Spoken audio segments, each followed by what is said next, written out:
Greetings and welcome to Stunthangar Video Hangouts. My name is Charles Carter and I'll be your host this evening. I want to extend to you my gratitude for you watching Stunthangar Video Hangouts. If you are watching this as a replay, I want you to know that I host these YouTube live streams every Monday and Friday evening starting at 6:45 p.m. Pacific Standard Time. So please make a note of this so you can watch or be part of the live stream. Plus, we have an after party following the live stream, which is sometimes better than the live stream portion. You must be a registered Stunthangar Forum member to find the link to be part of the live stream and the following after party. Here at Stunthangar Video Hangouts, we talk about building and flying model airplanes, sport flying, competition flying, and what you've been doing lately. To join our conversation, if you are already a member of Stunthangar Forum, you can find the link if you scroll down to the section called At the Bench. Now, if you're not a member or you're not logged into Stunthangar Forum, the At the Bench link will not appear.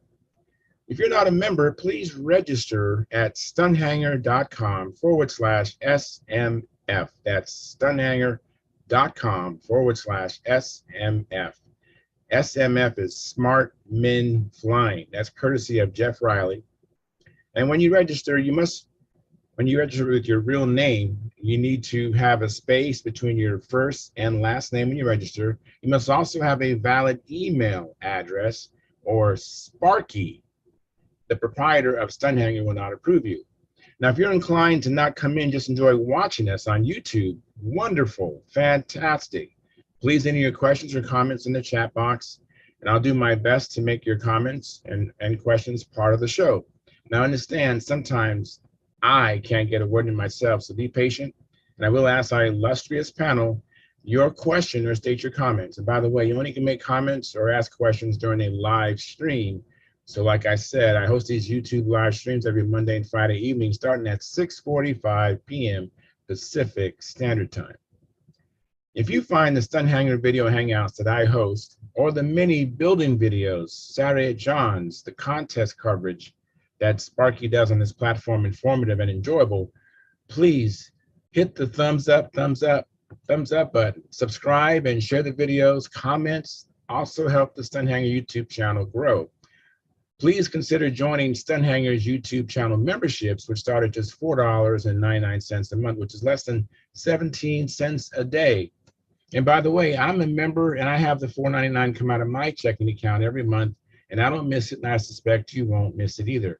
Now, you can also use the super chat, which is located over here, which is located at the bottom of the chat box, and it's like a big dollar sign, and you can click on that and make your donation anytime. Now, that donation is not available in the replays, only during the live stream. Now, I want to ask you to please consider doing the super chat right now. Sparky's at Brodax in Carmichael, Pennsylvania, and he's using bandwidth and consuming it on a daily basis. And so this would be very helpful to help him offset some of those expenses. So please consider everything, joining, but the super chats would be helpful for Sparky and myself too.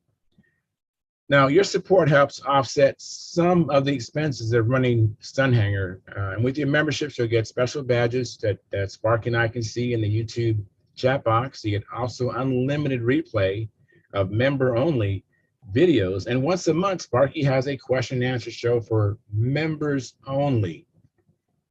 Now, this is Sparky's YouTube channel.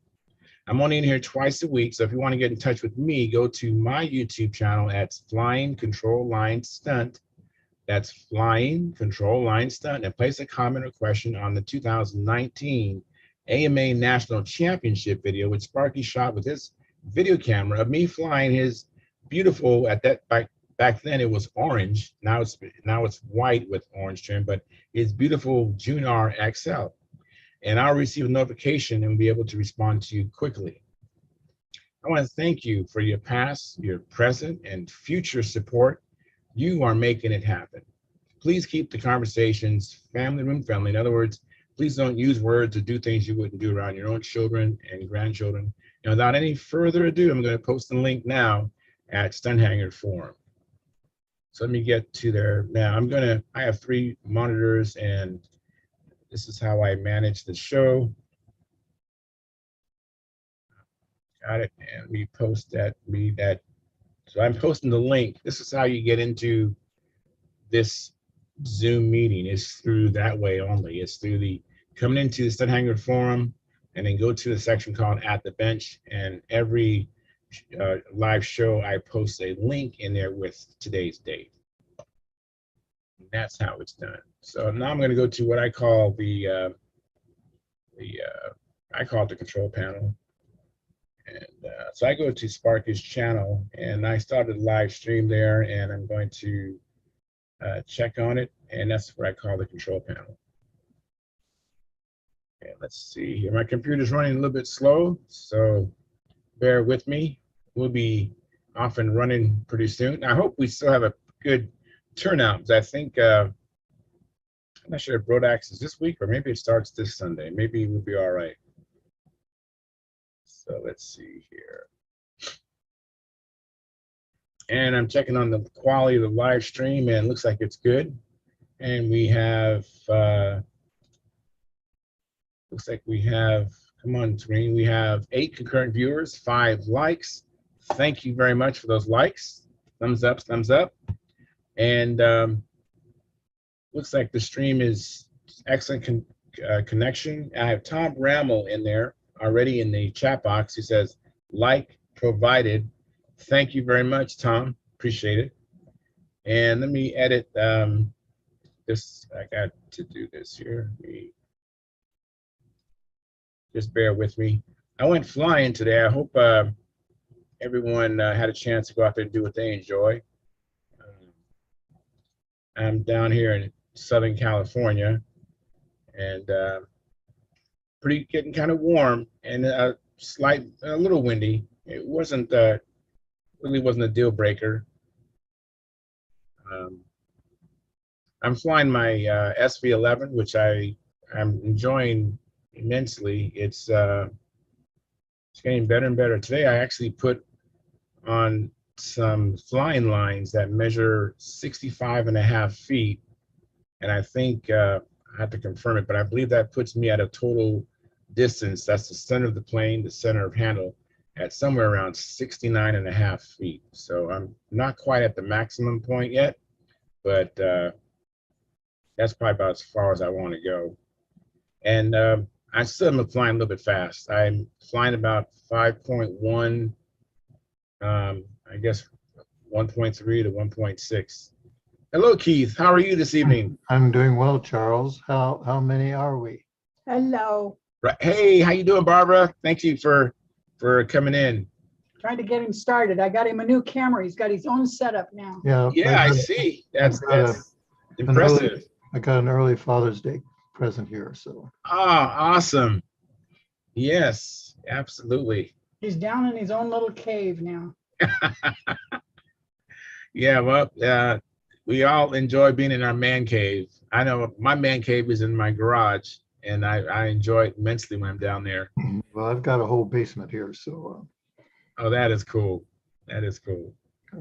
I'll take my camera, but I can't do that very well to show you what I've got here. There's a recreation room. It's really like a big family room, and got airplanes on the wall and The floor. and we have a game room right next door, but there's airplanes and trophies on the wall over there. And Airplanes everywhere, but it's his domain, so. Yeah, that's very nice, Barbara. I had a friend who's, I think there was only I'm not sure, I never saw their bedroom, but their house, they had airplanes all over the house, everywhere, every room except for I think the kitchen and the bathrooms and the master I've bedroom. always had a rule, no airplanes in the bedroom. Okay, yes. You get that, Manny? Go live Yes, it's time to get rid of an airplane. Yeah. He's got a nice setup here, so. Oh, I bet. I mean, when you've been doing this as long as Keith has been doing it, that's just a natural, event. It's just you're gonna accumulate a lot of stuff. Just even if you're doing a little bit each and every year, junk. It just He said it, I didn't. It's more like junk, but and somebody's going to have to dispose of all this stuff someday. need to start selling engines and books and stuff. Yep. I actually have some engines that I'm not going to need that are good engines too. You know, I need to sell them too. I'm pretty much have settled on my Stalker 81s. I really like that motor and the stock and the K77s. And I'm really undecided about the some engines that I know are good. Like I have like 3 Super Tiger 60s, and one was massaged by Frank Bowman, and I'm pretty sure that is a very good motor. Yeah, in fact, strange you mentioned that. I was moving some stuff off the drawing table, and here's a Super Tiger 60, and I open it up, and it's a brand new George Aldridge reworked Super Tiger 60. Wow. And then I put that on top of a box, and I looked inside that, and that's a Tom Lay Super Tiger 60. Never been run. Wow. Yeah, that's some jewelry there you're mentioning. That is some jewelry. Yeah. Hey, Gary, how you doing, Gary? Pretty good. Very good. Good to see you, buddy. Yeah. And it looks like we have someone who hasn't been in a while. That's Robert Whitley from Canada. Hey, Robert, how you doing? Doing really good, Charles. How are you? How are you doing? Good.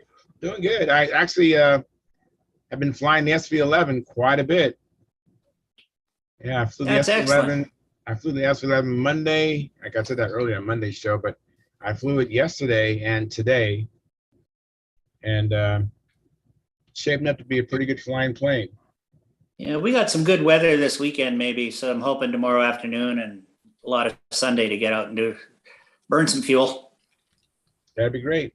Do you know? Yeah. Do you know Keith Trossel? Have you met? I know of Keith Trossel, and I watched him, and I see he's on there tonight. Yes. So that's great. I think it's the first time you guys have been on the show at the same time. Yeah. Well, I was on the one night, but I just didn't. It was pretty busy, so I didn't interrupt. But yeah, it's good to see you sort of in person, Keith, after following your exploits for decades. Well, I've been watching you on Stunthangar. You've got a few things to say there every now and then. So Yeah, for an amateur, I try and do something here and there, but it's all not fun. like you guys that have been around it forever and paved the way for all of us. It's all fun. Hey, There's Lynn. Hey guys, Lynn and then Brendan. Hey, you guys. Thanks for coming in. I appreciate it. not a problem. Did you get that text, Charles? Text. I haven't checked my phone. I saw that I have a. Is that your TV, Lynn? Hold on, I'll kill it. Sorry, you're right. That's That's okay. mine. It's gone. There we go. All right. Thank you, Lynn. No problem. No, I didn't get your text, Brendan. I might have received it, but I haven't looked at it yet.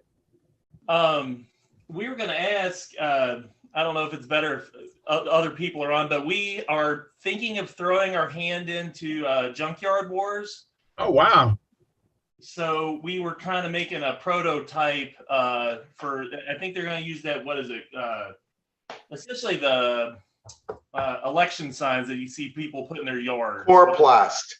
Chloroplast, yeah. Yeah. So we got our hands on some chloroplast signs and just started trying to make a prototype. And we were flying it today, and it was kind of wonky and all over the place. So I was going to troubleshoot it with folks, but I didn't know if it would be better if a couple more folks were on or what. But it should be simple aviation stuff to try to figure it out. True enough. Well, Lynn knows about this.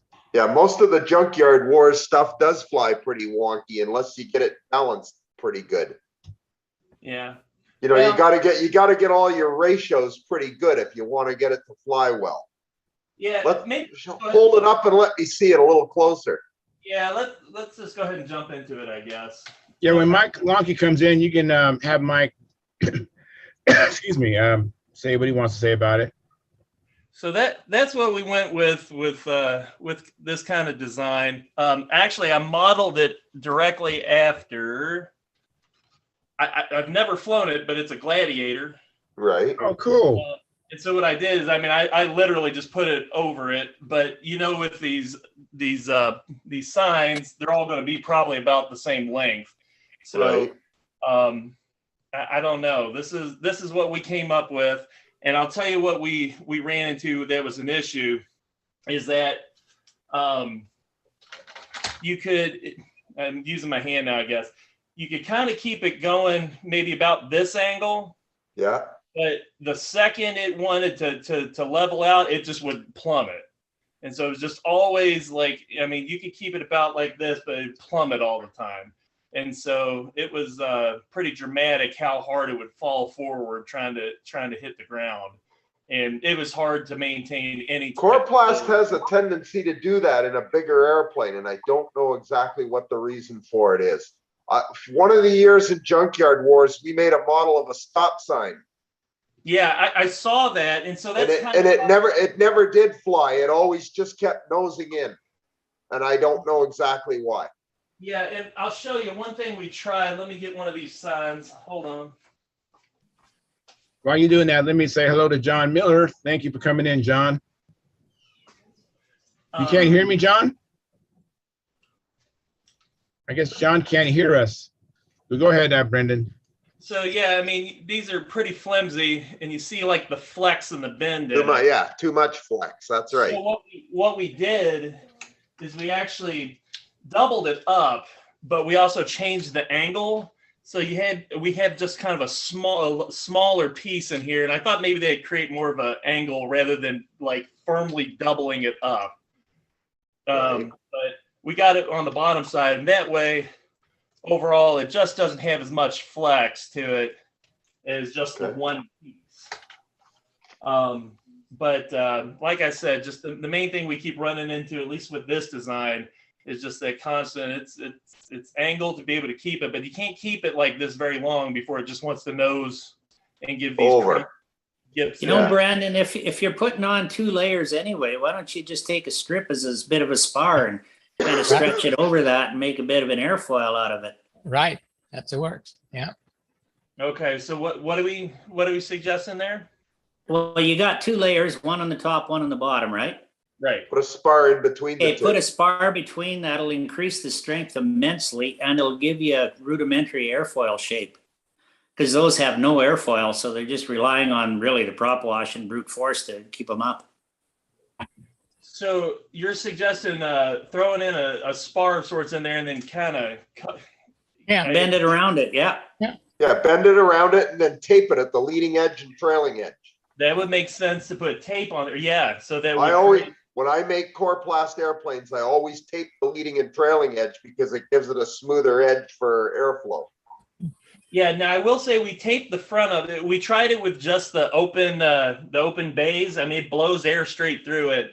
We tried it with that at first, but then what way have you got the bays going? Side to side or front to back? Well, originally it was going. Well, the top piece, the big piece, was going front to back, but then we turned the bottom piece and had it angled. Yeah, well, have them both going side to side. Put a spar in like he was suggesting. And then tape it at the front, tape it at the trailing edge, and I think you'll find it flies a lot better. Okay, and so you don't even, in that case, maybe what I'm hearing is you don't even have to, we epoxied the 2 pieces together. You're saying maybe you just use packing tape to tape them together. I would use construction tape or good duct tape, because that way you just put it on, it's done. How about hot glue You gun? don't have a lot of time, huh? Hot glue gun. Yeah, well, that's This fairly quick. Yeah, just put a strip of that on. That's what I make with my foamies. And so really we would need to get a piece on the, it sounds like not only for our main piece, but then we would make 2 other pieces. I guess The trouble is at Brodax, when you're outside, you're not going to have power for a hot glue gun. Yeah. Yeah. Because you got to make it. You got to make it all there, right? Yeah, you're making it right out on the field. So you got CA and epoxy. That's it. That's your 2 glues. So the suggestion I'm hearing then is getting three pieces of this, cut 3 of them, and like you said, put spars in there and use the tape on the to make an airfoil. Why is there 3 instead of 2? Well, one on the top, one on the bottom, and it's open in the center. It'll just be air in the middle. It keeps it lighter. Yeah, the spar will force it apart. Yeah. You're just forcing it apart at the high point. Right. Okay. Yeah. So like a third You of the might- way back, you want a spar going right tip to tip. You'll And probably what you have to can do- pre-bend it a bit over the edge of your leg, or down your thigh or something like that to get a bit of a curve in the first place. What's that? And to get a little bit of a take the stress out of it, because it'll want to return to flat. Yeah. Take it over the edge of a table, your toolbox, your leg, whatever, and just sort of roll it, pull it down, and force a little bit of a curvature into it before you attach it together. Okay. All right. Just a thought. Yeah. Okay. Yeah. I mean, Did you find out that they're using signs this year for the event? you know what? When I asked, I think it was back in October or something, I asked about the electric option and they shot it down. But in that same thread, they were asking about what they would be using, and they said it would be these chloroplast signs. As well as the orange crates. Okay. Yeah, I mean, I hope that that's what it is, because again, that's kind of what we're building toward and trying to figure out. I mean, Okay. with our building background and whatnot, like that's why I'm trying to make a template here to just try to game plan this. Yeah. So you get some idea of what you're going to do on the day of. Yeah. I hear you. The other thing we did, and this has kind of worked out well. I don't know if others had ideas or not, but for the elevator, it was just simply the packing tape. And what was nice, we ran into that there was a whole lot of a lot of throw in it originally. But if I get it just right, maybe I can try to show it. If I get it just right, it actually will catch on itself to the point where that's as far as it'll go up. That's as far as it'll go down. So the banging into the body itself kind of creates a stop, rather than we had almost like 60 degrees in that thing. So it was bad, the original runs, but that seems to kind of hold together pretty well. The other thing we've used for elevators sometimes is zip ties. Just make little circles at the back. Yeah, you know what? I actually watched a couple of films of the previous stuff just to try to get ideas, and I saw some people weaving together some sort of thing. It almost did look like zip ties weaving it through. Yeah, we use zip ties on ours. I'm not saying it's the best by any stretch, but it's fast. Yeah. And they do work. That's the other piece I recognize. Yeah, I mean, it is about the speed of just getting something together and then throwing it up in the air and see how it goes. So yeah. We're going to that's jump all back good in time here a sec. Back in the 70s, that was one of my favorite events, but we called it Apple Box Derby. This Junkyard Wars, it seems kind of wrong, but we did it literally out of apple and orange crates, and we didn't have, Zap or any of the instant glues then, so the fastest thing we had was 5-minute epoxy. And, it was a lot heavier, so we were running, most of us just ran Fox 35s, but we were allowed to pre-build the crutch with the bell crank installed, because they wanted that. Yeah, for well, safety. I think I heard from Mike Lonke they're allowing that now too. I didn't know about that. I've never known about that. I've always built my motor mounts, my bell crank, and everything out of not the bell crank itself, but the mount for the bell crank, the motor mounts, and everything out of the wood from the crates. wow. But apparently these guys say, oh no, you can't do that. You can use proper motor mounts and build them ahead of time. Well, that kind of, I don't know. I don't agree with it, but what do I know? I'm just a competitor. Yeah, the thing that we plan on having, because I think that I'd seen was, we basically have a piece of wood that we already got our motor mount stuck on and the bell crank. So that's, so you can make another one of those, or use the one that's on that airplane and just take it with you and mount it onto your new airplane if you like. Apparently. Right.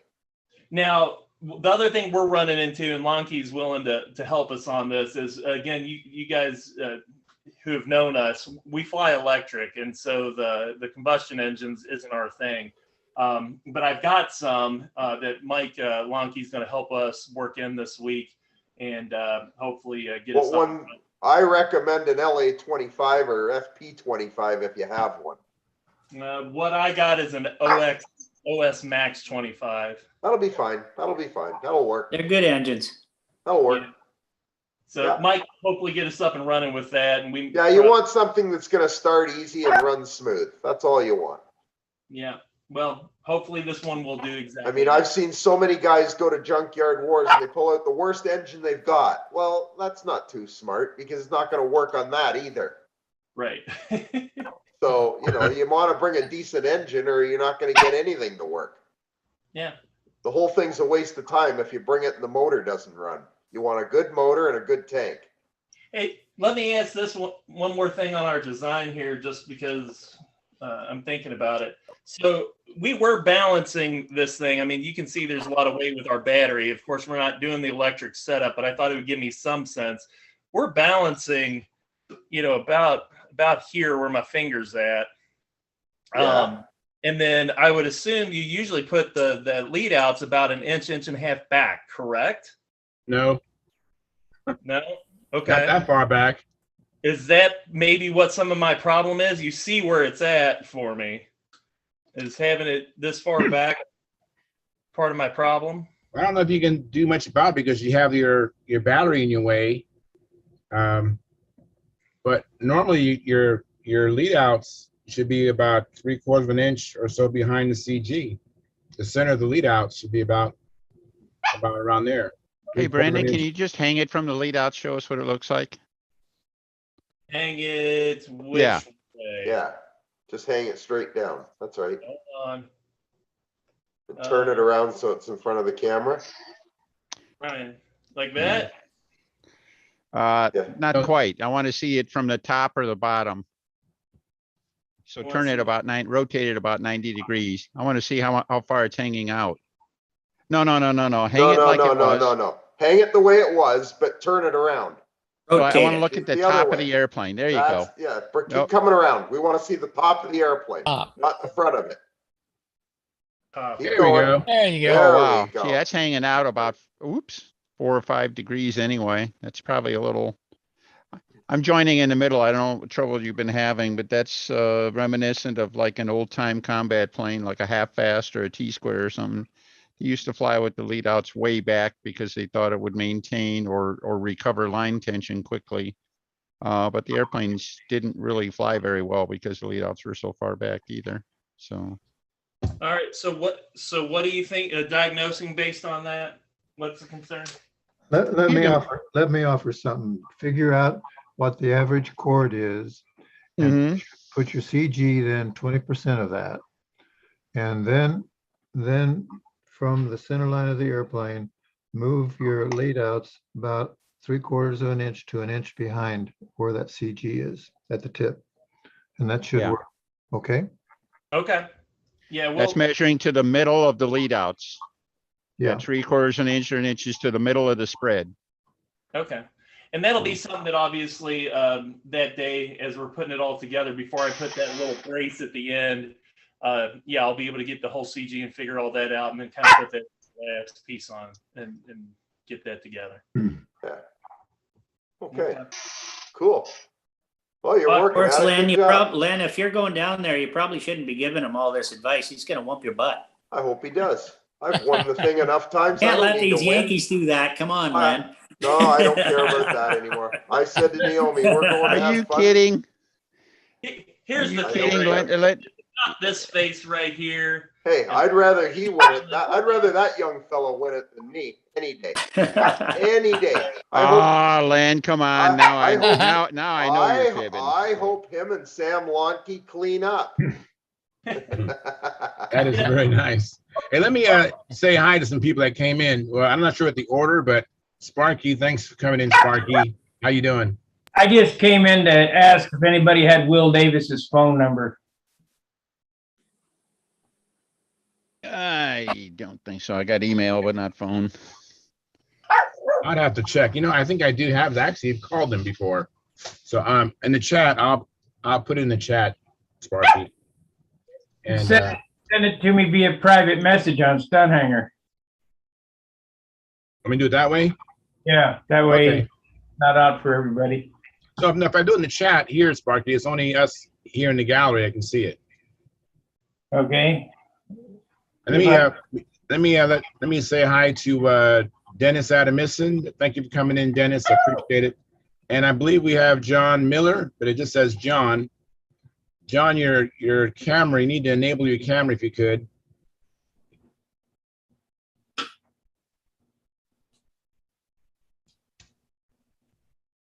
How you doing, Keith? I haven't seen you in a while. I'm doing good. Good. How things going for you, Robert? Yeah, just working. Yeah. I'm not getting much building done. It seems like I came up to a stopping place a couple of months ago and I just haven't gotten back to sanding and putting more paint on this thing. That's what it's all about, sanding.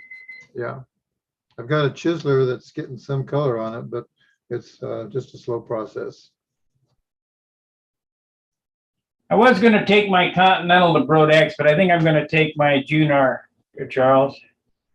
Oh, really? Oh, nice. You might as well get used to competing with that plane. You're going to use it in the Nats, so it's a good idea. I was gonna fly the big Continental at the Nats, but I don't know. Well, in a way, it's nice to have that kind of a problem that either one of them will do the job for you. So That's right. My Tucker will do the job too. Yeah, you're in a good spot, Sparky. You got lots of airplanes that are in really good shape and ready to rock. that's it.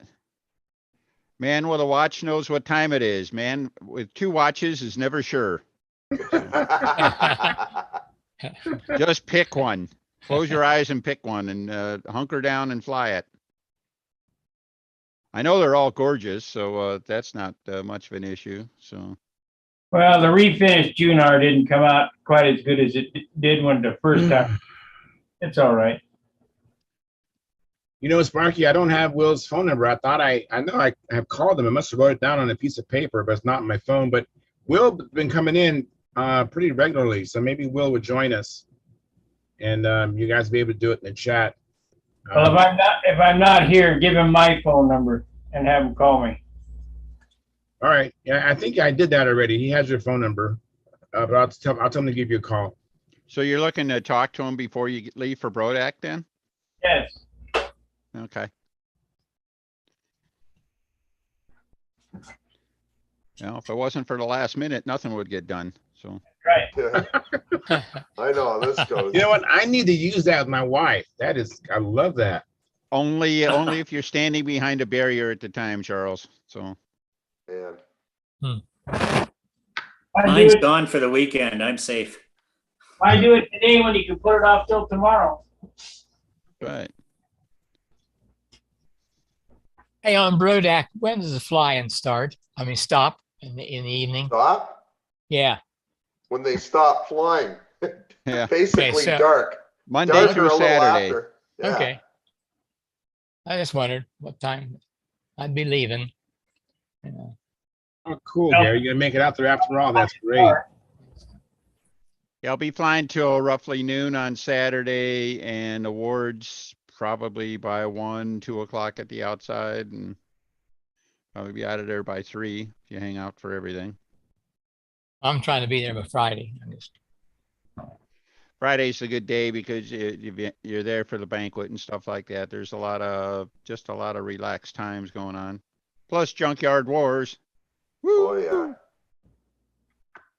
Hey, Gary, you wanted to show us something, and you looked it up a plane. Well, and is it that with these signs that he's folding? If he had a sign that's big enough, just fold it at the front and then put the spar in. You don't have to tape it in the front. You've already got it hooked together. Yeah, that would make sense. If I you don't got know. enough board there to do it, just right in the middle and just fold it and then put your spar in there and that makes your airfoil. And Yeah, I can only hope that the signs will be that big. yeah, just a thought there. You'll be lucky to get a sign. It's always junk wood, Yeah. crates, crap wood. I don't know, last time I thought they had, Len, didn't they have like political signs and stuff last time? Oh yeah, they've had it the last 2 times. So I don't know what they're having this time. I mean, hopefully they'll have it or not have it. I don't know. I'm on a team this year with Mike Lonke and Sam, so I don't know. They've already picked the design and so forth. I'm just the helper. If you don't like the Yeah. wood, just sell it to the RCers. Naomi and I are the helpers, so we'll see how it goes. It'll be fun. That means you're gonna be doing all the work, Len. So Yeah, we're the Canadian half of the Can-Am team. That's pretty cool that you guys Yeah. are We'll have joining up fun. together. It'll be fun. Yeah. Let me catch up on the chat box. Jack Snavely, he says, hello all around the world. He's saying hi. And he has the airplane stickers and the showing the earth there. So thank you very much, Jack. Appreciate it. And then Philip Bailey says, like delivered. Thank you very much, Phil. And Tom Ramel says, ask Brendan where the CG is. Well, that question's already been yeah, answered. And then Dennis Adamison, like delivered. So Dennis is a VIP. He did the like and he came inside here to the gallery. So I appreciate that. And then well, I Jeff wanted to hear Riley. my name called out. So Yeah. Jeff Riley says, evening friends. Like pressed. Evening friends. Like pressed. I get it. The like button. And then Tom, good point. It sounds like it's too slow and nose heavy. So that might be a factor too. And we're all caught up with the chat box. We have 19 likes right now, 22 concurrent viewers, no chat revenue, and no new members. Please consider supporting Sparky with the supporting with the bandwidth, the super chats, the new memberships. All that helps offset the expenses of us being able to turn on the YouTube and watch Brodax. That is a great opportunity. So please, Just this, support. just this Zoom meeting cost me $161 yesterday for the program. That's a renewable thing. Everybody's got their hand out all the time, you know. Come on, you got to subscribe to this and all that. Shit. Yeah, so please help offset the expenses. He does do a lot out of his wallet up front, and he gets a little bit help on the back end. So please help us by the super chats, the donations, and the new memberships. All that helps.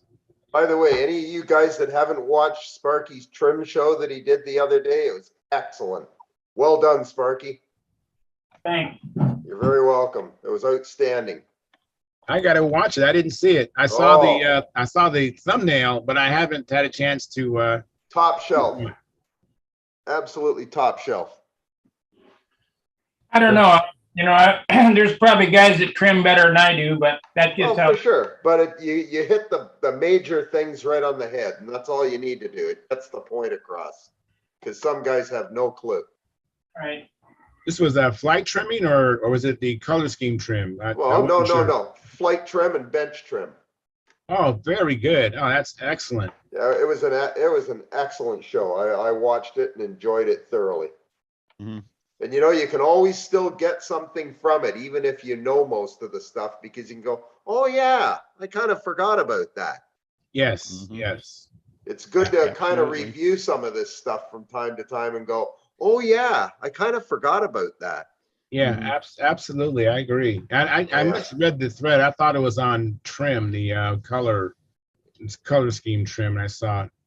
But now I know it's about flight and bench trim. That's excellent.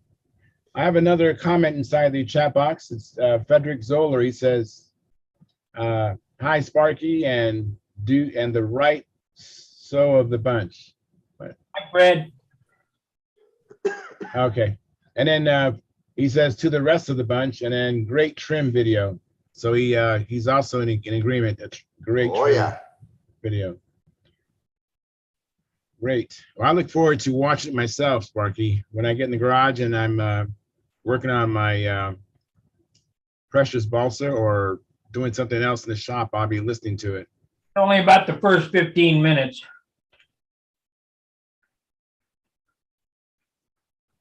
It's only about the first 15 minutes. What do you mean? Oh, I mean, the whole video is about the bench and fly trimming. Okay. Yeah. Well, that's good because I had a new guy that joined me out here in Escondido a couple of weeks ago, and he brought out a new plane, and he hadn't done any bench trimming, and he wanted me to fly it, and I was like, well, I mean, let me first check this plane out first. You know, so I looked at the CG and I just kind of get the plane a once over, and then before I put it in the air, I measured the one prop blade, and I discovered that he had inside incidents, and the motor was actually pointed inside. I don't know if it's because the fuselage wasn't in the wing right, but the end result was the same blade. When I measured it on the inboard side, had a smaller measurement than on the outboard wing panel. So I was like, that's a deal breaker. I'm not going to fly this plane. So, Why? That'd be exciting. yeah, I Yeah, know. I want to see, I'd like to see a video of that, Charles. Watch you running around the circle. It'd be kind of fun. No. The exercise program for you, Charles. Slim down. That's what I imagined, me taking off and just running the whole time, Yeah, that's right. I've just been, to keep the plane in the air. I've And been there and done that. I know how this goes. there was some other things I discovered too. I mean, there was a few things that I discovered just getting the once over, and I told him the importance of bench trimming, to put the plane in safe mode before you even fly it. Well, And the thing with the engine offset, was it a built-up fuselage or a profile? Is there something? he profile, can actually, do it was to- a Super Clown. Okay, It was a Super Clown. so he's got a chance of fixing that then. Yes, he brought it back out the following week, and I did fly it. Flew good. Okay. I think it has I want to say, I think it has an Enya 19 on it.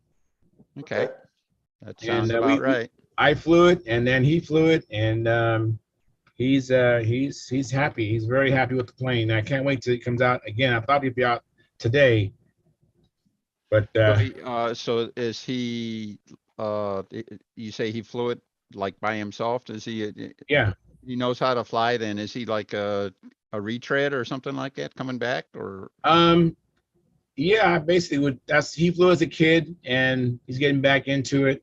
I don't know the extent of the maneuvers he can do, but he can fly the plane level, do loops. He didn't do any loops with the Super Clown, but I've seen him do loops with the Ringmaster he brought out the first time I met him. But I don't know if he Okay. flies it upside down or Mhm. anything. But yeah, at least he can fly. That's great. So Christmas came early for me. Oh, How's what'd that? you get? What'd you I get? got that box of wood from Dennis Sadak for dirt cheap for what it was worth. And between that and what I had, I finally, Brodak Smoothie ARF box is 100% stuffed with 7 pound and under wood now. Nice. All decent.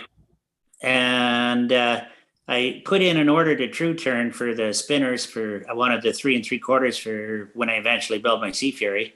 So I got a couple of those and the adapter nuts and stuff, and I had a few other ones anyway.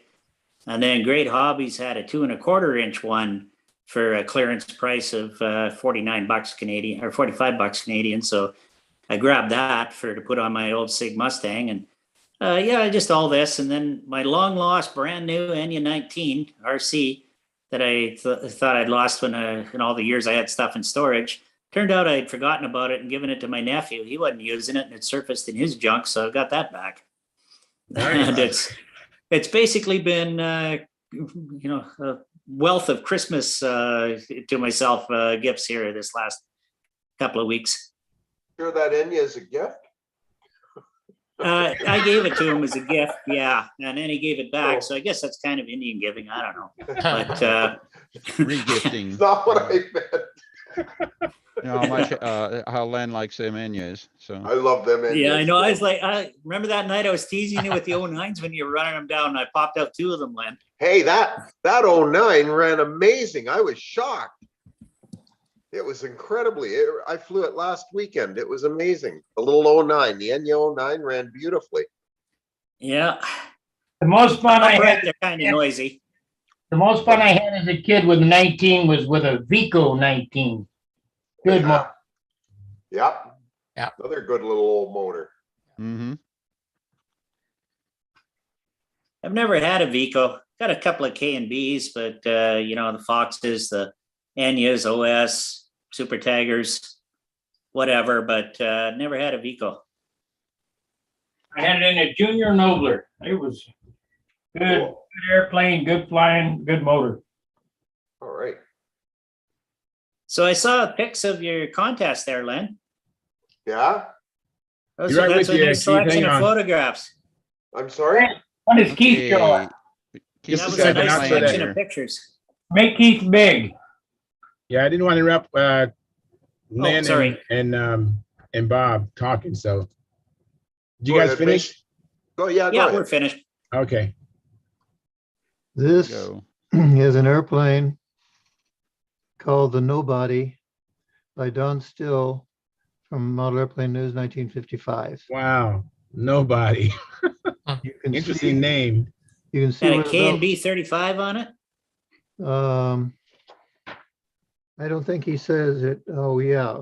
No, it shows a KNB 35. Huh. And you can see where the bell crank is, and then he's got a lot of offset at the tip.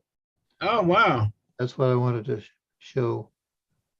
You Mhm. see- Oh, Can you yeah. can you make out the bell crank? I think you can. Yeah, Oh, I can we make out can the see bell the crank. lead Yeah, out, it's certainly. faint, but we can see the See the swept lead back out. lead outs. Yeah, they're way back. I can't see where the CG is, but I'm It guessing doesn't it's show, about it where the doesn't show spar the is. CG. It doesn't show Or the no, CG, forward. Yeah. but I'd still say for that flap thing or that flat thing, put the CG about 20% of the basic wing. Mhm. Run the lead outs probably an inch. The center of the lead outs probably about an inch behind where that CG is. You put the bell crank wherever you want, wherever it's convenient. And I've got another one to show. Hold on.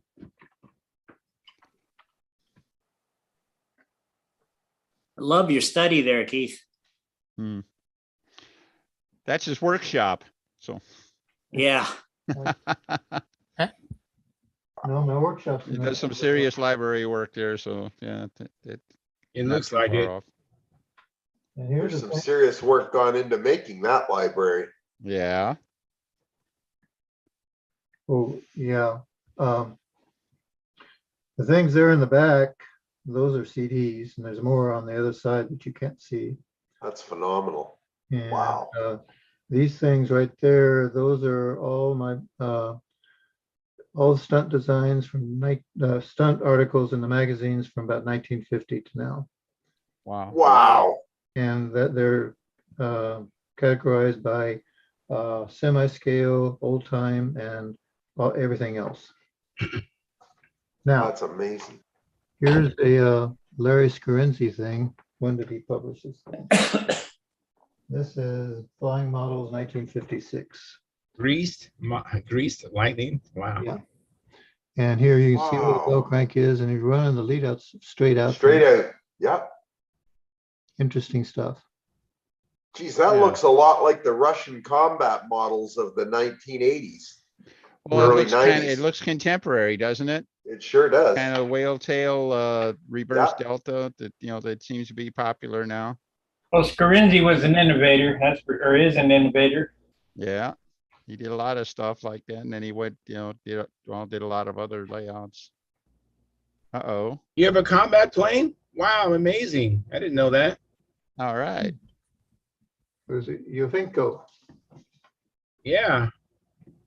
Cool. I forget, it's World Championships in Germany, whenever that was.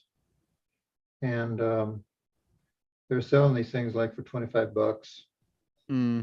That's a steal. Yeah, and I wanted to put a landing gear on it and put a just mild manner 15 on it, see how it would, see if it'd do a decent stunt pattern. No reason why it shouldn't. It will. But it was there for 25 bucks, and David Fitzgerald put in his model box and brought home for me. So no Oh, problem. isn't that, Keith, isn't that the same wing design that thing that Alan Brickhouse used to fly? I don't know. Something, yeah, I think so. Something like that. It's similar to the Kiyosaki's, you mean, and stuff like that. Yeah. Kiyosaki, yeah. And of course, it doesn't weigh anything. This is a Yeah. foam on the leading edge. And Set up for a pen bladder, looks like. yeah, Okay.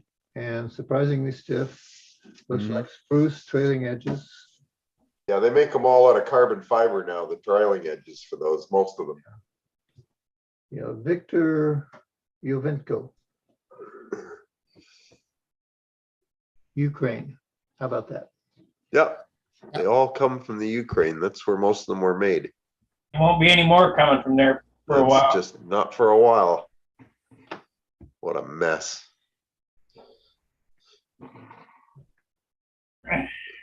I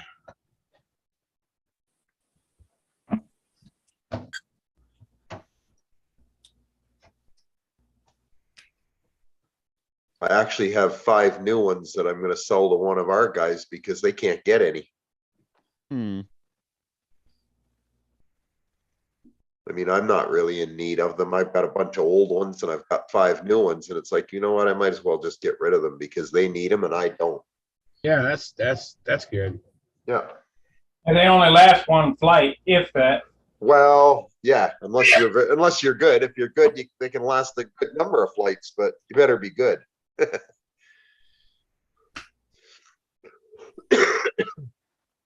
Oh, yeah, I have all those books. I have all those books on stunt shows, but I have this one. Combat. Wow. All right. Wow. And, Look at this. You were Yeah. really Holy organized, cow. Keith. but these aren't, I don't have these alphabetical. Everything in stunt books, that's all alphabetical. Oh, and That's I have another book like this just on half-A stunts in the other room. Wow, that I heard that when you used to host well, I don't know if you hosted, but at the VSC, you'd have a party at your house. Yeah. And I wasn't going to VSC in those days, and I regret not being able to see your extensive library by Yes. virtue of being at the house party at I'll VSC. second that. Yeah, these are the same shelves that I had there in Tucson. Able to take those down and bring them in here. Very good. Wow. that Hey, is so guys. cool. All right, Sparky. When Will comes in, I'll get that message to him. Thank you. You're welcome. We'll see you at Brodax, Sparky. Yep, tomorrow? We're hoping to leave tomorrow. So Yeah. probably not till Sunday. Okay, we'll see you Sunday. You bet. Hey, I'll make sure to buy up all the 13.6 rev ups. Yeah, you do that. You always do beat me to them. I know that. That'll never happen again. Never happen again. I got a whole pile of them. I even got some 14.5s and some 16.45s and Yeah, I got some of those too because I got them from Windy, right, when he got out of it. But you got some 16.45 rev ups? I don't know about 4 or 5, but I've got a few 16s. But I'm keeping them for my 90 ship because I'm running 90s, right? Oh, okay. So Whatever. you and I both know they're gold, man. Oh yeah. Oh yeah. All right. We'll see you there. You bet. Take care, Bob. See ya. Yeah, going to Brodax. When I left Brodax, I left with 33 props. I mean, they were only.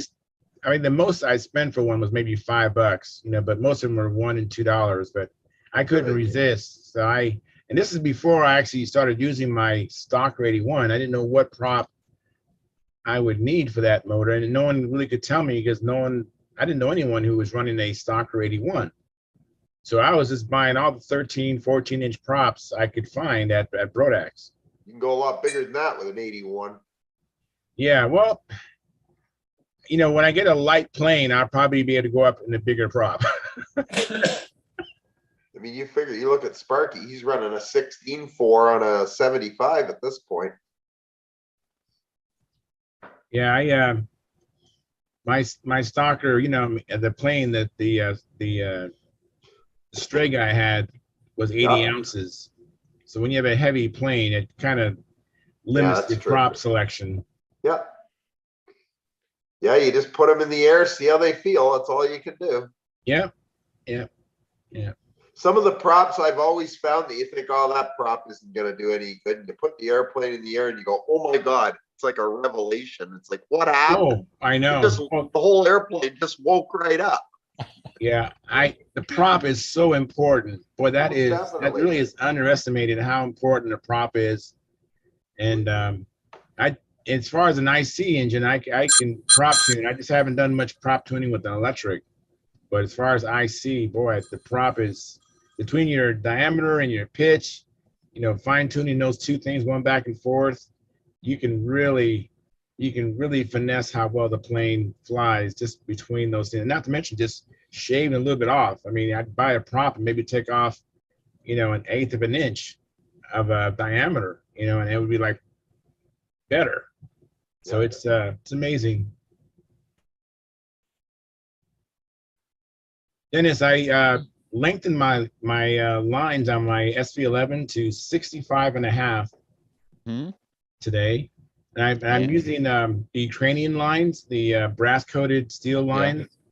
So I figured with that and the length, I mean, I really liked it. It's flying pretty good. My lap time is still pretty fast though. I'm like 5.16.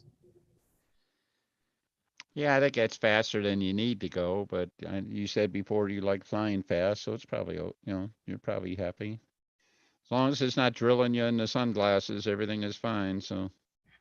Yeah. I I'd like I to slow flew down. mine, I was flying mine at like 5.6 for a while, and I'm not sure that either me or the airplane was very happy there. It sped it up to around 5.3, 5.4, it felt a lot better, so. Most of the guys around here on the SV11s and the 22s, they're flying around 65 or 66 foot lines. Yeah. I got to sign off. I just got a call from an old friend, needs a hand moving furniture. Oh, lucky me. Lucky, what a good friend you are, man. Sure. That's it. Because that's Take it kind of where I easy. draw the line is removing furniture. It's kind of dangerous. Yeah, never The own other a day it pickup was truck. hauling a friend to the hospital with a broken leg and taking care of him. So it's Yeah. been one of those weeks. So you That's guys take awesome. care. All right, Have some thank you good for coming flying in. this Take it easy, weekend. Robert. Yeah, see ya. Nice meeting you, Keith. Hey, later. Hey, I got something else. Dennis, you might remember this. I think you've seen it before. The first and only RAF, yes. RAF 40 stunt rear exhaust. Wow. Are you big? Let me see here. Oh, here we go. Now you're going to be big. RAF. Cool. Yeah, Roselle and Fry. Roselle and Fry. Yep. They held the Class B speed record for quite a while with their own hand-built engines. And so they decided to take that engine, make it into a 40 for the pylon racing guys, and they started selling them before they had any built or really running very well.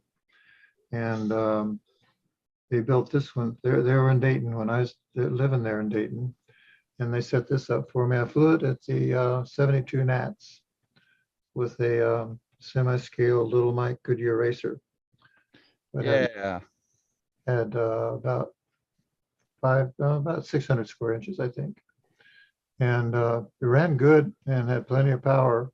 Then the crankshaft broke and never could get it going again. And Oh, the story about RAF engines, make it short. They're trying to get these engines started. I was building pylon racers for a pylon racer guy there in Dayton, and he was flying them and testing out these engines, and they would burn up or break or something. And then Duke Fox came in and set up their shop for him with all sorts of machine tools and so forth. They still were making them work. So Duke Fox brought a semi trailer in and loaded all the stuff up, took it to Arkansas, and he started building engines, and that's the genesis of the Fox rear exhaust 35 combat engines that he built based on this case. Wow. wow. There's more to the story than that. So Keith, that engine did not have a muffler or tune pipe or No, anything. Huh? it had, they made up a muffler for me that fit in the design I had. It just fit in there like I wanted it to. And then had two little exhaust pipes Stacks. back here. And actually, when we had it on the test stand, get the engine started, and then put the muffler on, we gained RPM. Wow. Muffler off and RPM would go down about 200 or 300 RPM. And George Aldrich saw that, and he made a muffler for me for his Aldrich Jet 50 that I had in the Bearcat, and it did pretty much the same thing. Very cool. That's A great. lot of stories. Well, I bet. The Little Mike, do you still have that airplane? Yes. It's in All the right. other room. Let me go get it. I'll go I get it. think the crowd, that thing was a real crowd pleaser. Yeah. I'd like I'd to like see to it. see it. I've Yeah. never heard of it. It's just a beautiful airplane. But well, you'll see that when you see it. So. I bet there's more than one beautiful airplane hanging around at that house too. Yeah, that's it. That's it. Well, you builds very meticulously correct airplanes. You know, it's not just looking at a shine or something like that. You start looking at the details and stuff, and things like his you know, he's building a the hinge lines were all like built right into the airfoil, and he had like the thing fitting in, the flap had a, you know, it was half round on the front, and it fit into a cavity on the back of the wing and Wow. stuff. Yeah, yeah, the whole And bit. just Oh, like a wow. full size, just like full Yeah. size. And he was doing that in you know, doing that in balsa, and the rest of us were rounding off pieces of 3/8 square, you know. And Yeah, exactly. Stand and go. you know, if you take a look at the plans for the TA 152, the only one I know that was published, but that's one of the things that jumps out at you is the detailing on the way the flaps and the elevator were made, you know, with that knuckled hinge and everything like that. Quality. Yeah, yeah, just, you know, beyond what you're used to seeing even in a high finish airplane. It's Exactly. just meticulously correct. You look at it and say, Yeah. that's it, you know? So, That's Wow. awesome.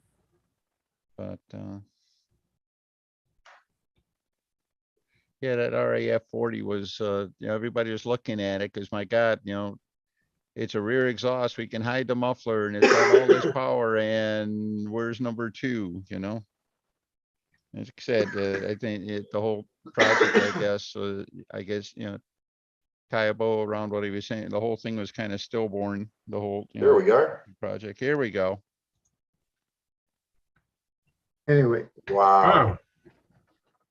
Well, that's Isn't pretty. that is very pretty. let's get this thing back here. Okay. Is after the long span Little Mike, a Goodyear Mhm. racer, which was painted blue and white with gold pinstripe, and has a high tail. That's what I emulated here. And American Modeler wanted the plans. I drew up the plans. They're inked on vellum. And then I decided people would build this airplane. They're not going to be happy with it. So I didn't want it to be published. So we didn't send it in. So how did you get the elevator horn? You beat me to it, Charles. That was my question. Exactly. There's a transfer crank in here. Push rod comes in here and just pushes in the push rod up to here. So they'll crank back here and pushes it. So there's a horn comes forward in here and push rod. And then on that same transfer crank, why a bunch of little holes in it where I put a clip on it, and then it would move the rudder also. And depending on where you took the, let's see, can't see it that well. Hold on. There you can see the. Yeah, you can see it's almost like a Raby rudder. Cool. It is like not almost. Yeah, there's. But Keith, that predates what Mhm. you came up with later with the, With the I cam. guess what I call a cam arrangement for the Yes. rudder, right? Yeah. So Yeah. that answers a very important question for me. I always wanted to build a Canadian snowbird, but it has a T-tail. Now I know how to do the tail. Mhm. In fact, Dennis, I think I sent you a tail for one of these. I started building it, and somewhere in the Admission family, there's a tail unit there in Michigan. Well, it's probably in the, what my dad used to call the South Taylor warehouse where my brother lives. So Yeah. things went there to die. So And we tease him about that. But also, of course, the engine was completely cowled in, muffler was completely cowled in inside this, and then had two little exhaust pipes coming out here. And they made me a really neat looking spinner. Oh, wow. Look at that. That is nice. That's beautiful. I like your cow too. I like the I treatment. love of those the, big cheek cowls. Look amazing. Well, they were functional in the fact that one side took air and blew into the engine cylinder, and the other side went and blew over the muffler. Now, Wow. whether it did any good that way or not, I don't know, but that's the way we did it. Somehow. Now, what's that access panel on your wing? What is that? It's like a silver thing Here? on the, yeah, right. What is that? Those are where people put their fingers through it. Okay. Hmm. And this is where push the landing gear into it. Okay. It didn't land very well. This thing was way too springy. And I could get maybe 1 out of 20 landings on the thing. Now, this plane you competed in stunt, right? Yeah. We placed, I think, 10th or 11th at the 72 Nats with it. Wow. Very cool.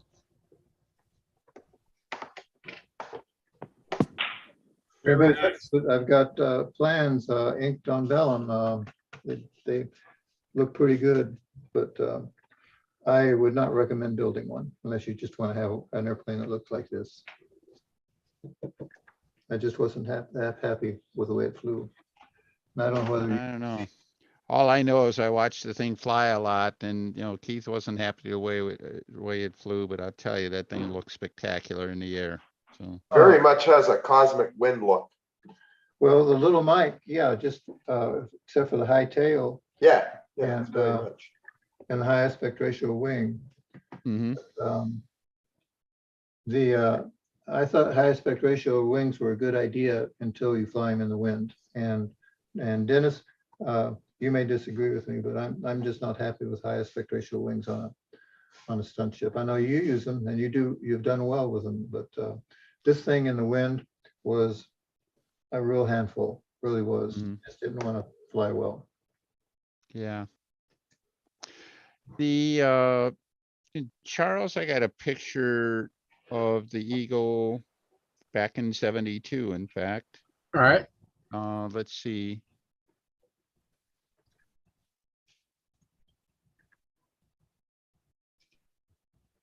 Hey, Mark Davis, Mark Weiss. Sparky has me going on Will Davis for some reason. And I was thinking of you. And There it is. Mark, All right. look at that.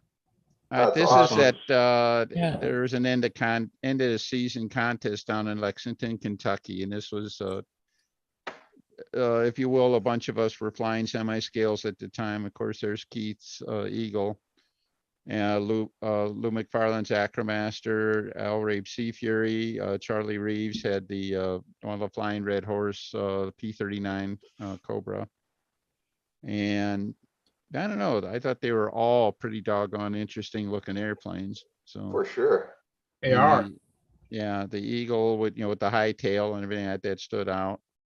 So Well, that V-tailed thing looks pretty nice too. Yes.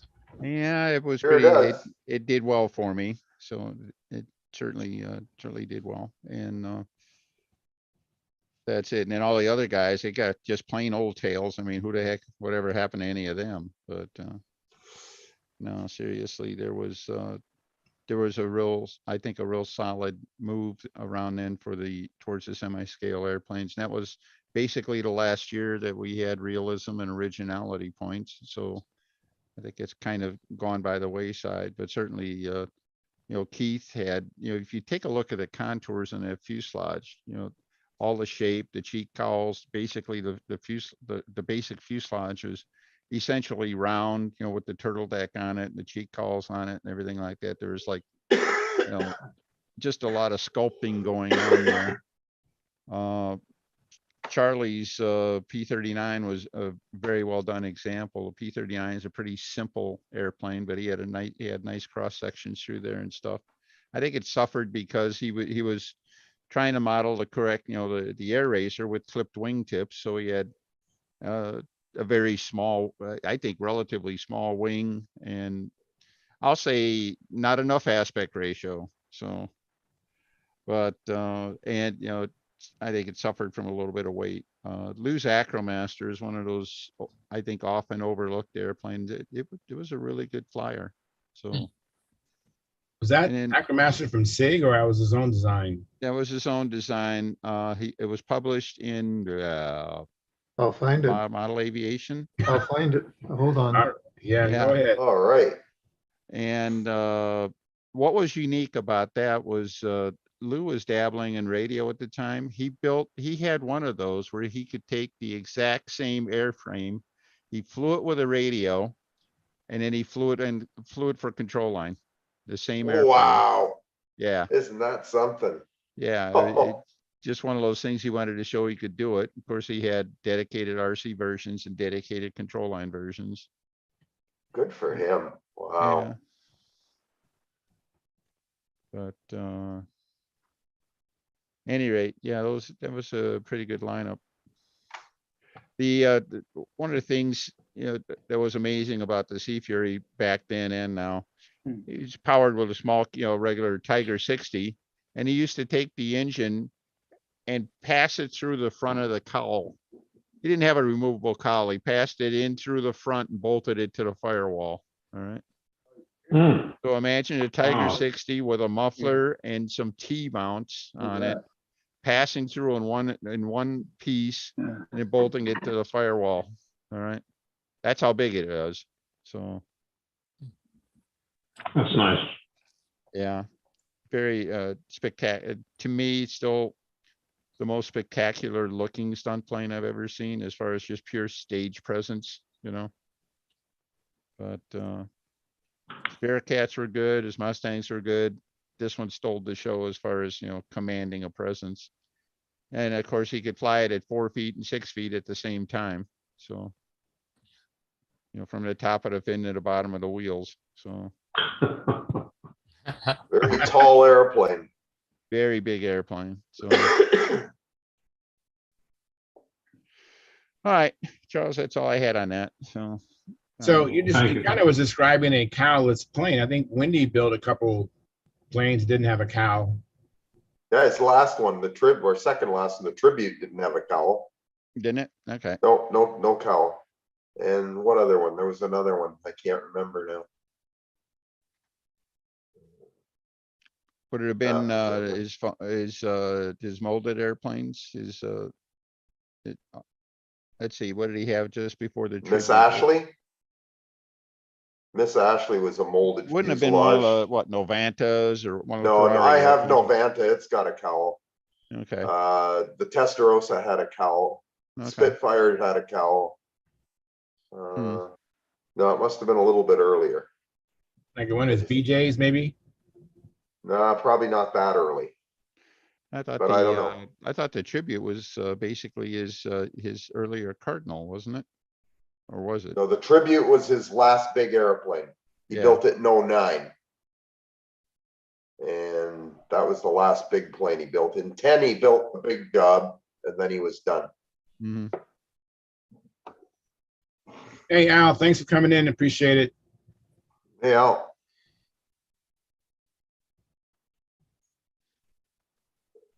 Uh-oh, here we Oh, go. here Keith comes got it. Keith. Hang on, Keith. My mouse is not cooperating. Hang on a second. It's Lou McFarland Sphinx. There it is. Look at that. Here we go. Wow. Just a second, you guys. I'm just having a hard time with my mouse. Been uncooperative. There we go. What was it powered with? Good question. I think it was at HP 40. It doesn't show an engine, and I don't remember the article. Hold on. Okay. Is 620 squares, 57-inch span. You said 67-inch wingspan? Wow, that's a big Oh, plane. 57. 50. Okay, 57. Okay. Said engine 40 to 50. Okay. So yeah. And, like Dennis said, he flew it radio control and for a control line. That's neat. And that's the Acromaster? Yeah. Yeah. And it was published, American Modeler, hold on, November 74. Very nice looking. Well, it Very was, cool. you take the full size, it's like somebody said, let's design a control line stunt plane here, That looks like a pretty actually easy airplane to build. Oh, It it was Looking is. at it. Yeah. Oh, Cool. nice. that boat. Very nice. I'm just looking and there's not a lot of block work in it. No, it's basically a box fuselage with a, just a, I think a 1/2 inch. fairly thin exactly. Top block, just basically a round, rounded off on top. So, Here it says a Webra 40. Webra, Oh, okay. Webra, okay. Isn't that something? Neato.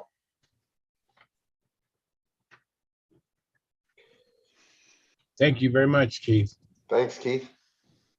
Hey, Mark, did I ever give you Sparky's phone number?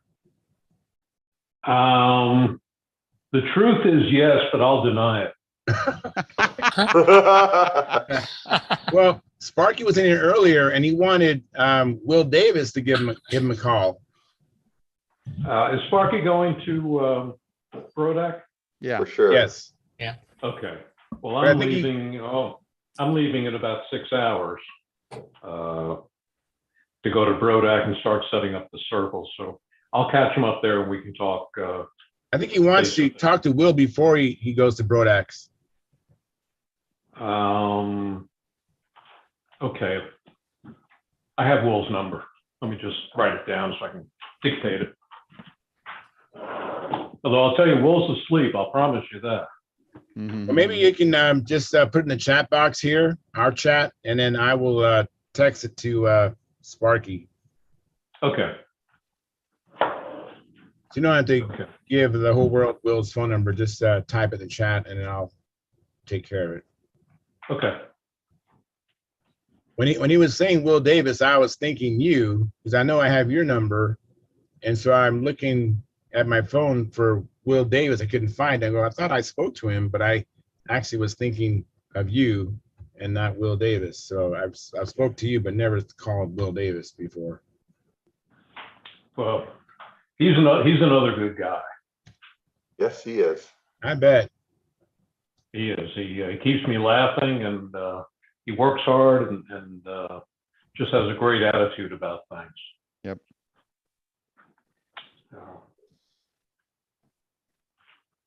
Let me see if I can. Here's another blast from the past. Oh, hang on, let me make you big, Keith. Oh, look at that. Can you tell us what's in that picture? I recognize one of Al Rabe's planes, the one in the front. Well, the Bearcat in the back is Jim Lynch. It's a Raby design. That's Raby's Mustang there in the back. At the back, yep. And then it's another Raby Mustang, and I forget. Is that Bill Rutherford's? No, Okay. another guy that has built Raby's airplanes. He's done several of them, and they're just immaculate. And the one there in the front is one of my Focke-Wulfs. Nice. That's That is so cool. taken in a parking lot at the motel down the street from the 76 Nats at Wright-Patterson Air Force Base.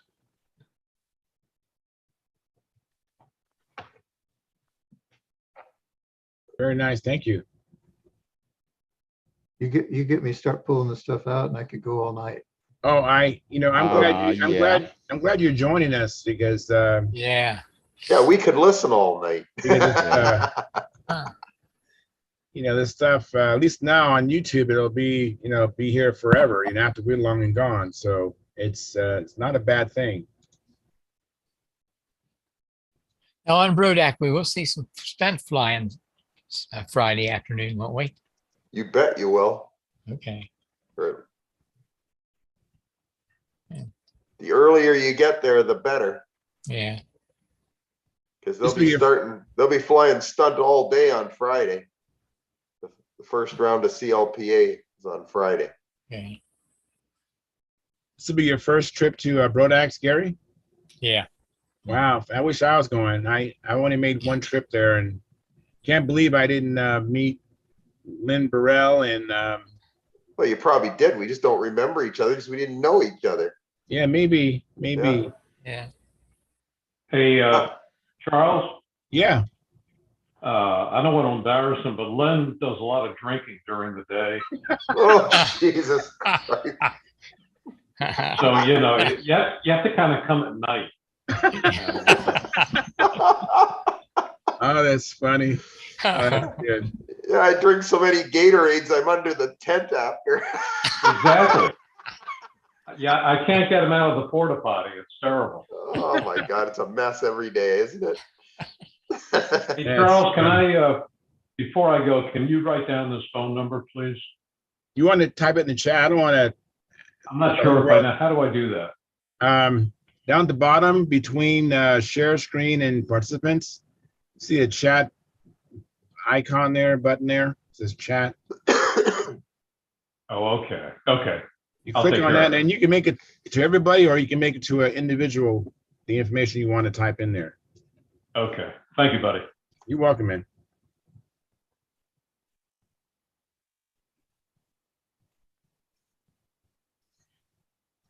Yes. Yeah, one day I'm gonna get my pictures from Brodax 2016, get them together in that photo album, and then just do a slideshow. That took a lot of pictures Wow, you at should. Brodax, and Good there's a show. lot of people I don't know that you guys can say, oh, that's so and so, that's such and such. There's also a lot of people you didn't know then that you look at the pictures now and go, oh, I know who that is. Yeah, there was some. I met a lot of people at Brodax because I was wearing a San Diego T-shirt. Well, one day a San Diego T-shirt, and so people was asking me, "Did you drive from San Diego?" And I go, "No, I flew, and I'm borrowing John Wright's plane, which was a Tudor, the original Tudor top flight kit, Yeah. and I flew that in like 3 or 4 events. I know one was Nostalgia, and then or maybe Profile and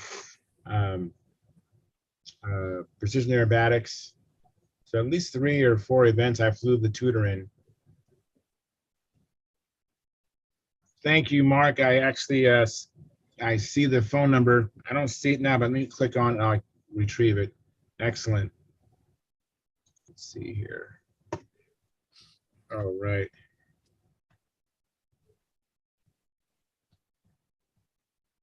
Great. I have Will Davis's phone number. Thank you very much. No problem.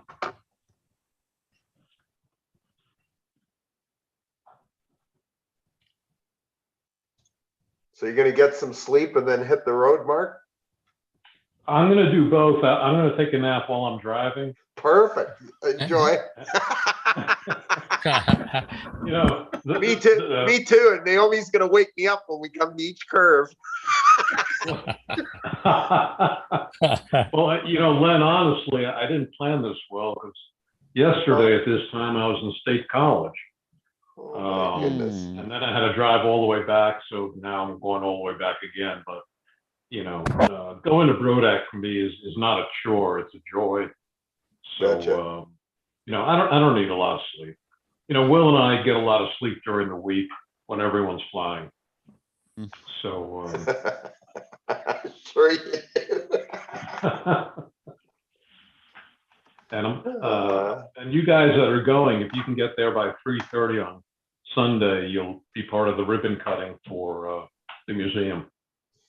We'll do our best. Well, if you don't, I'm it's gonna no try. problem. I think we're gonna be there about 3 o'clock. So yeah. You're just gonna make it, Dennis. Go Just straight. barely. Go straight to the museum. That's it. That's Because it. if you go to the field, there'll be nobody there. Well, that thought occurred too. If it could definitely snag a few empty practice flights there without competing for space, but no, definitely want to hit the museum because there's going to be some people there.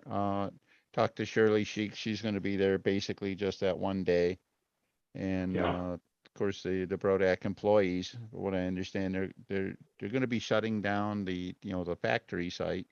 So the Jan and John Parker, folks like that will be in on it. Yeah. I think it sounds like the hobby shop might still be open during. I think it will be. Yeah. But I'm bringing somebody, Larry Fruits from Plymouth, Indiana. He's never been to Brodack. Oh, good. So, Good. it's, he's always wanted to go. Well, this year he's ready. And, so really, really looking forward to that because, he's going to Yeah. get. Has blown he away ever like, the seen you rest of us are. drive? I'm sorry. Has he ever seen you drive? Did you ever see me what? Drive. Drive. No. Okay. Oh, boy.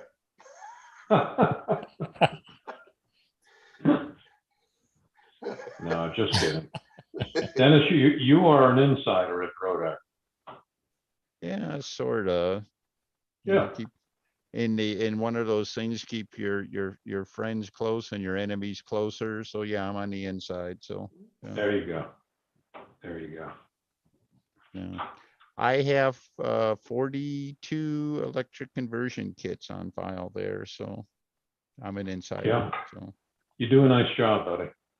yeah, they turn out pretty good. Actually gonna start another round of them, probably gonna recycle and restart a few new ones. Take some of the old ones and replace them with updates because people's taste have changed, and I'm doing these things differently than I was doing them, 5 years ago and stuff like that. And I think some of Yeah. them need to be improved. So there's room for it. Let's put it that way. Absolutely. So Well, anyhow. it should be a good week. If It's the actually weather warm. looks good. Yeah. Yeah, a little, that's okay. Yeah. Like 82, 83 degrees, something like that. Well, we not so bad. I think it's Wednesday or Thursday is gonna get kind of nasty. It's gonna get in. Yeah, it's mid-90s. unfortunate. I'm living the weather here. It's been mid 70s all week, gorgeous. And then I think it's Tuesdays 88, Wednesdays 92. I mean, this was the perfect week. Not the that next week won't be, but it'll be blistering some days next week. Yeah. So Well, it is what it is, yeah. Go wrestle with Len to get the last Gatorade and That's go. right. Don't worry, we'll have a case of them there. You want to fight me for them, you just come right on over. No, cheap. I'm gonna have a tray, one of those 40 packs of water from Sam's Club, and Hey, don't forget, one day we're gonna get a watermelon and a box of salt. We're gonna have at it. that's it. There you go. That's it. Well, it's Hey, the same Dennis, old thing, Yeah, I think what I'll do during the week is have the pilots meeting at 5:30. Perfect, I'm in. Yeah, Flying starts at 5:45. Wait till you see the neighbors Exactly. then. exactly. So it'll be a great week. It'll be a wonderful week. I wish I was going. Man, I wish I was going.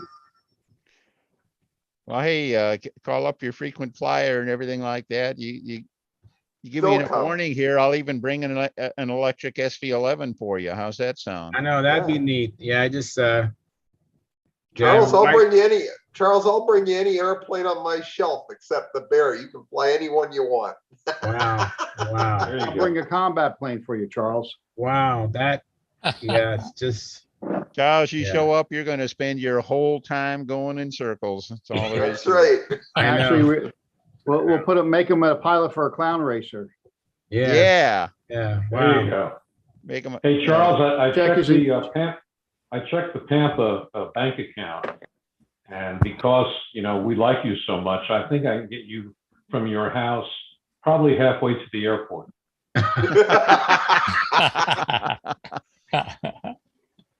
Oh, that's good. So we'll do our part, and you just got to do the rest of it. That's Hey, pretty nice. Gonna go ahead and talk about it. You guys are going there, gonna see it.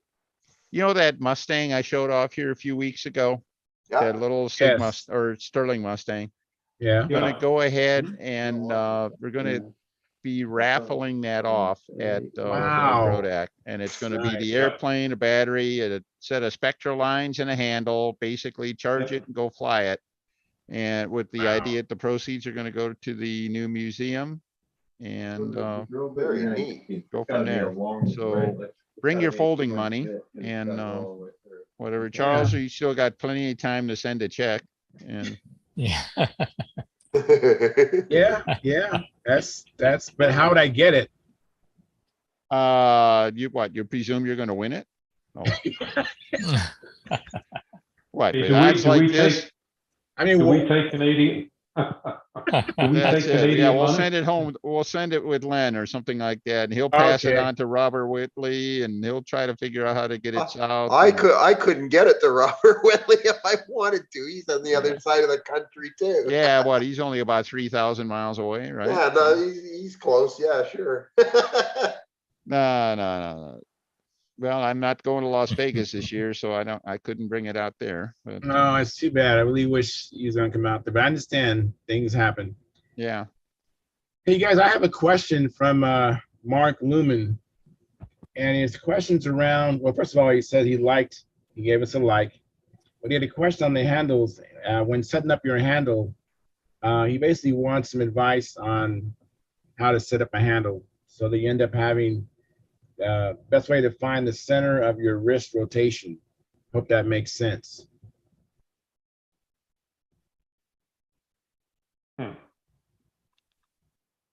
Uh, I don't know if I understand the question, but I think it's a matter of how you hold your handle with respect to where your upline is and your downline is around whatever the center of your wrist is. And I think you just sort of have to find, you can hold your handle and the lines can be adjusted vertically and in each one individually to find which gives the best results as far as same inside and same outside turns relative to your wrist movement. I'm not going to get into the fancier thing about holding your handle vertical. That's another subject, but I think the question is about how his line should be positioned. Well, maybe I go get a handle and I'd be able to express myself better. But move one line up or down, or the other line up and down to find which gives you the best and most equal rate of turn at the airplane. And you just have to experiment for that. Now, if your hard point is fixed, like you got a cable in your handle, you don't have that adjustment capability. So depends on how you hold your handle, I guess. okay. I'm gonna take a stab at it too. Everything Keith is saying is right on target. But Mark, how are you gonna position your handle? This is a Tom Morris handle I got, and I have done a bunch of stuff to make it comfortable for me. And Okay. you talk about where are you going to position the handle relative to the wrist? Well, one thing I found when I got this handle is that the spacing in the bars was wider than my hand was, and it felt a little bit loose on my hand. And I put a piece of plywood on the top and the bottom there, right up there, To fill to it in. make sure that my hand always goes in exactly the same place. All right. Good move. And to Keith's point, I have this set up with the spacing, that was available, equal on either side. That's certainly the starting point. You may find that there's a better position later on and stuff like that, but usually I try to set up with the handle, balanced like that. And then it, adjust the spacing and, for sensitivity and proper feel and stuff. And then if you find that you can't get to an equal inside outside turn any other way, then I'd go ahead and change the handle spacing. I usually make that a kind of a last resort. And I know that there's other people who put it like right near the top of the list, but I'd like to try to adjust the airplane in other ways before that. To Keith's other point, and this is actually, I don't have one of my dad's handles handy. This is a Bob Hunt handle, and it was based on or influenced, I should say, by a handle that my dad had designed. He first hit on the idea that when you hold the handle with your hand, you hold an easy just, the handle, your fingers aren't aligned perfectly vertical. All right. So when you hold the handle, your hand wants to be on a little bit of an angle. All right. And that's what keeps the handle straight off of your wrist, all right? And if you try to fly artificially, I always tried to fly, and we always learned to fly with the neutral position being a relaxed, natural position of your wrist. It wasn't forcing it into any one position or the other. And there are proponents of that who have had a lot of success, and I am very happy for them. It's just not something I could do. So, but the so-called angled handle, and everybody's hand's a little bit different. Some people have that. I notice even the handles that my dad made, they fit just amongst my family. There were certain handles that felt better to me, or felt better to my my brothers or something like that. Again, this handle is such that it fills, or my hand fills the handle, and I can grip it exactly the same way every single time. So I'm not influencing the neutral or anything like that. I think that's important. So it's I don't know adjustable. if that's, and finally, the last one I had, this is really an experimental thing. This is a Brodak hardpoint handle. The Brodak hardpoint handle looks like an Easy Just, which to me, I just didn't like. I don't like the Easy Just handle at all. This is a grip that my brother Dave, who we lost in February, he was working on. Very thick, very wide, got the finger grips in it and stuff like that. And again, you grab it, it really fills my hand. All right. And I thought it was really too big and fat until I flew a big heavy airplane with it. And I thought, holy crap, it's got all the right pressure points. It's like everything was, when the handle was loaded and I had to hang on to it, holding a strong airplane, it really Feels really really felt good, like it was yeah. good. So Well, you've got lots of meat against your hand with that handle with a it big is. airplane. And Yeah, that's cool. yeah, I'm not sure it would be a happy handle for flying something like, say, a Ringmaster or something like that, but for flying the big airplane, it's absolutely great. Yeah. And then, That makes yeah, one sense. other thing I did, and I showed this to Len, I handed the handle to him. I asked him to close his eyes because I didn't want him to see the holes in there. And I asked him to, I handed it to him, and he thought, holy crap, whatever. But what I like about it is that, oops, that's where my fingers sit. Oh, I was wondering. Yeah. I thought those are lightning holes, but they're not Yeah, it lightning makes holes. it lighter, but that wasn't the sole purpose. What I wanted was a place for my fingertips to come to every time. Very cool. Yeah. And again, Very that's cool. just going back to the fact that I like to be able to grab the handle exactly the same way without thinking about it. Yeah. And Makes if you sense. try to pick it up upside down or something like that, it's like, holy crap, that's not right. You can't do that. But I would, to Mark's original question, I would say start with doing something where you can make sure that whatever you do with the handle, you grab it the same way every time. And that will, that takes that variable out of it. So That's great information. I can't believe you did this off the cuff, Dennis. I mean, this wasn't even planned. You did a great demonstration I presentation. got a box of handles here. This The happened to be handle, right in front of you.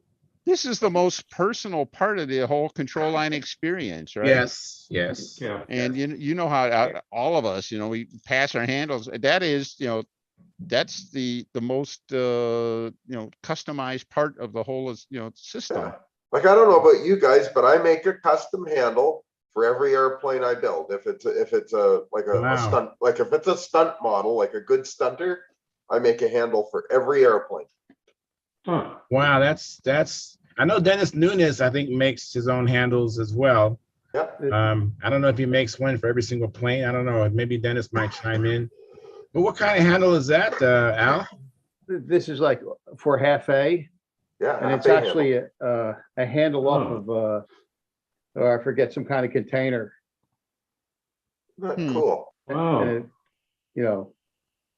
we use them for half A combat and racing. That's very neat. It's Yeah, it is. I forget what kind of drum it comes off of. Huh. That's something. That tape on the That's top nice. and bottom, was that trying to collapse it on your fingers a little bit, or? No, the tape holds the Holds it all wire. together. Yeah. Okay, just holds it together. Okay. It's just holding it together. You know, That's and something. that's, that's just hold the fishing line, you know. Very neat. Nice. Really cool. I like the big reel too. I like those larger reels. Whenever I only have Yeah. maybe about 5 or 6 of them, but I Yeah, well, sometimes will. these are these solids? Yeah,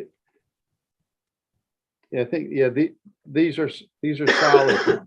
It's for, we do like Cafe Goodyear, like, Mm. like racing these little Yeah, the planes. mouse racers or whatever. Yeah, yeah. All right. Very cool. All right. Very cool. Let me say hello to Walter. Walter, thank you for coming in. Walter and Steve Hines, thank you for coming in. I noticed you guys, just didn't want you guys feeling like neglected. And has Mike been on tonight? Not yet. Mike is on the road right now.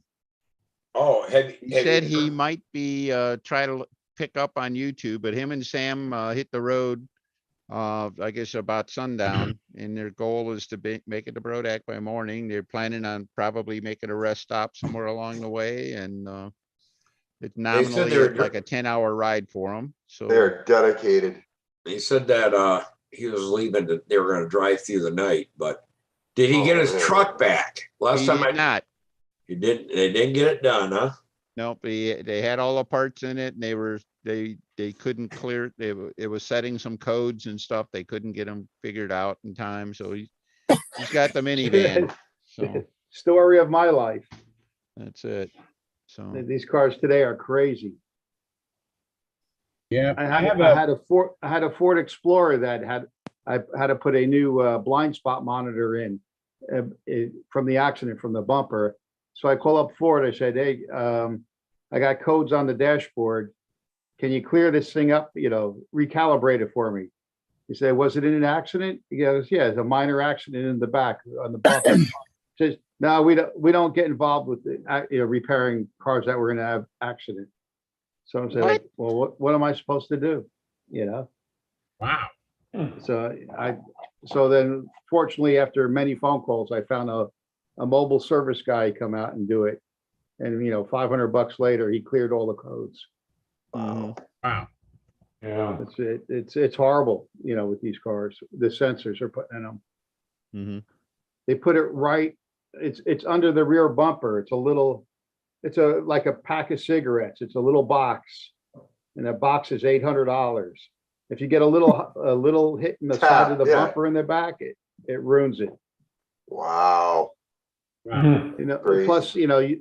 Plus you see all those other little round sensors that you do see. Yeah. Those are $300 a piece. Geez. Oh man. Yeah. Well, even key fob, like the key fob died on my car there a week or so ago. I walked into the dealer. I said, can you put a new battery in this or see what the problem is? Well, apparently it was shot. The key fob was worn out. He goes, well, it's going to be $318 for a new one. I said, what? Yeah. $318 for a new one. I Another managed to get, $75 to program it. yeah, and money to $75 to reprogram it. I ended up getting a guy who does this on the side, and I got the whole thing for $200. Yeah. Yeah, A you brand can new get one. like 6 gallons of gas for that. Yeah. Oh, Charles got the airplane out. That didn't take long. Hey, Charles, So we're talking unless you're electronics. walking and carrying your model to the field, then you need a vehicle to get it there. That's all a part of flying. As That's much it. as the Yeah, I motor, know, the but lines, I understand. We all drive cars to survive. I understand. But let me get back to the chat box. I have some comments here.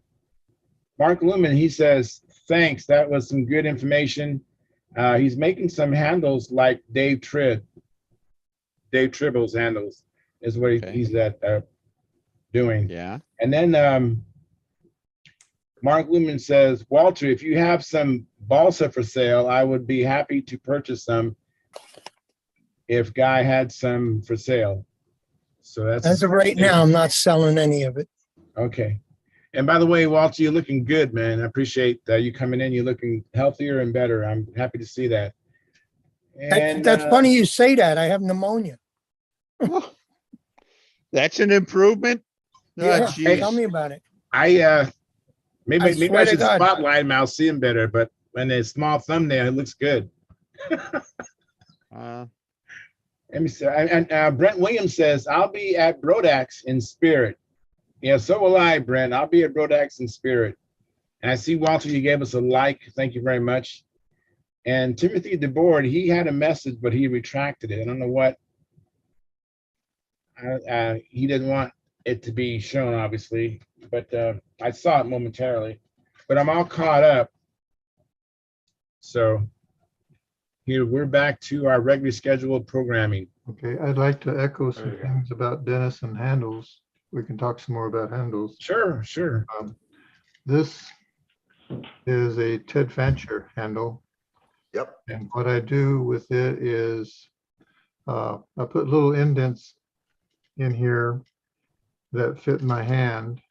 Yep. So like Dennis, and the thing is small enough, it fits my hand, so it gets in the same position every time. And then there's a little indent up here on the top. Yes, I noticed that because I have Ted Fancher handles myself, and they don't have that cutoff there or dog I ear. put that on there, and that's where when I'm flying, that's my trim for up and down. Just the amount of pressure I put up and down on that thing. That's how I get my level flight. Is with You that. mean you push your finger on that? Yeah, up and down. Push your And thumb it's on just- it. That's an idea. I have not tried that. I usually squeeze my fingers. Yeah. I'll squeeze my pinky. That's my up and That's down. how I trim for level It flight. may be a combination between that and actually moving the handle, but for level flight, that just moving that a little bit like that, that's trim for up and level flight. Wow. That's cool. You And know, the then- nice thing about these modern handles is that they're made mostly out of wood. So you can customize the fit, Yeah. not the mechanics. Well, you can customize them too, but you can customize the fit. Exactly. That's why I like them out of wood. And the You other know. thing, this is the wrapping from a tennis handle you can get from a sporting Yeah. goods, and it makes it nice, comfortable. And I hold my handle, some people grip it like this. Hmm. When I'm flying, I'm actually, this thing is out here Yeah. on my fingertips like that. When there's pull on the line. So I'm Oh, not- I see what you're saying. I don't grip it. It's out there, it's out there like this. And what if you're flying an 80-ounce plane? It's still like that? Yeah, still like, He well, has red fingers when he's done. I got that something to show Martin you. Baker, I'm holding on to this pretty good. Yeah, because that thing pulls. And then for half a stunt, this is a racing handle, but Wow. it works for half a Interesting. stunt too. And my scale jobs, without the throttle on it, the half a scale, why, makes for a nice little handle. Interesting. But that's what the guys use in racing, I guess. But Yeah. it sure does work for me and the half a stunt. and Oh, yeah, that would work. Half a That's scale, perfect. because you can see what the lines I are. got I got something to tell you, Charles. All right, let me let Keith finish. Well, Okay. I'm basically through. I just wanted to show this as. That's a Cool different stuff. looking handle, yeah. Thank you, Yeah. Keith. Let me make Al big now. Go ahead, Al. Now, this handle, I hated it with a passion, right? Right. And it had like a super shiny, like a urethane finish on it or some kind of varnish. mhm. And any little oil you got on your hand. Made it and, slippery. It is super slippery and really uncomfortable. So I said, well, what the heck? I took red Scotch-Brite pad and I, knocked the Tough it shine up. off it, like almost, all the way down. And it turned, what a difference in feeling it and flying with it now. Now it's bearable, but it's just, just hitting it with red Scotch-Brite, to roughen it up and it's like softened it up, I'd That's still made a big difference in this handle. try wrapping it with the tennis handle wrapping. That would- Yeah, I have some of that stuff too, but that gets like bulky in your hand, and this thing, with this bar in the way, with the fingers, I do have some that I wrap that tennis or the gauze around. But this What is about anti-skid? You know, the anti-skid tape you put on floors or in certain Yeah. spots? Can you cut strips of that and wrap it around a little bit? Yeah. A You know, it's buddy of like mine does sandpaper. that on all of his handles. Huh? You'll change. A friend You'll of change mine the does that diameter. on all of his handles. He puts different Black color anti-skid anti-skid stuff. Does it help him? He likes it, you know. I never seen a handle just fly out of somebody's hand, but I guess maybe it could happen. I've flown Happened it, to but it's- Rusty a couple times. Remember Rusty Knowlton? oh yeah. Happened to me at the 80 Nats. Um, it's rough on your skin. I mean, Yeah, I know that. you know, you can really feel it when you're flying. I don't like it, but you can do it. I used to always tape my handles, but I stopped doing it the last couple of planes. So I make the handle so it's actually tight on the bottom, tight on the top, and my fingers, you can see, fit right into the grips. Okay, yeah, That. very good. Nice. Every single one. So that's not going anywhere no matter what. It stays in that one spot from the time I grab it until the time I land. In this plane, I make the metal parts out of electrical box lids. And I just cut them and drill them. And then the handle itself is the same shape as a windy handle. It's a little smaller than a fancher handle, a little lighter, so it comes out to 2 ounces exactly with the lanyard. Very So nice, I'm- Lynn. I'm really happy with that. I haven't found anything better to this point, and if somebody does, I'll gladly start making some. Yeah, very nice, Lynn. That's Thank very you. nice. Yeah, Yeah. because the one maneuver, the square eights, you have so many rotations with your wrists or flick with your wrists, and it's like if you have a loose fitting handle, you're gonna You're miss done. the intersection. Yeah, it's If you have that handle moving around in your hand, yeah, there's now nothing precision about your flight whatsoever because your handle's moving all the time. But this is absolutely. So it's just trying to find a way. Yeah. The handle that Mike Lonkey sent me, because Mike is left-handed. He sent me a right-handed handle, and the cutouts like a pistol grip. It is neat. It's one of the tightest fitting, not tight, but most secure handle. Yeah, you I want something have. that locks in. Yeah, if it locks in and it's comfortable, boy, you win. Yeah, so I'm hoping to replicate that pistol grip to my other handles. What do you got there? Hey, Al? Al. Let me. There's a Rayco handle. You know, and I Okay. wrap it with the athletic tape. Right. But I like this handle a lot better. This is like the average sport flyer. It's very adjustable. I can't see that. There we go. Oh, okay. You can move it up and down, and it's like an easy adjust. Yes. I know the upper echelon stunt guys don't like these, but whatever. Yeah. It's right. a Whatever. comfortable Al. handle. Could you hold that handle up again for a second? There you go. I asked Al to do that because down at Triple Tree, and we've had like 3,200 students. I use a handle kind of like that to help teach them because their hand is in the handle. My hand is on the front bar. On the bar. Right, Yeah, exactly. You go like that, yeah. Yes, and it really Perfect for helps me that. when I know they're okay. I let go. Exactly. But Yeah. they feel more Yeah. secure doing it that way. Yeah, this is a Rayco handle. Yep. It's a Rayco. Yep. Thank you. Yeah, like you can't use a handle like this for training because you have no way of having 2 people Right. grab on. Right. Right. Exactly. Does anybody remember Ed Culver? Who? Ed Culver. Doesn't ring a bell Anyway. for me. Okay, he took a I want to say it was like a Brodak handle, and all he did was take, I guess it was 1/4 by half, a piece of aluminum stock, about 8 inches long, give or take, and he put one on the top, one on the bottom, and he had it offset to the regular flying handle, and then he just put a piece of wood in the middle. And what he did was the kid or person would hold the regular handle, and he would force up and down with the back part, okay, Oh, if they got yeah. into trouble. And Yeah. I have to tell you, he taught my wife how to fly. She was soloing on the third flight. And Wow. I'm not kidding you. All right. And she never knew anything about flying, anything. Okay. Yeah, Wow, that's pretty impressive. that's great. Mhm. I crashed more learning than she did. So did my son for that matter, but neither one of them is still involved. Okay. Very cool. You Wow, know, that's just, good information.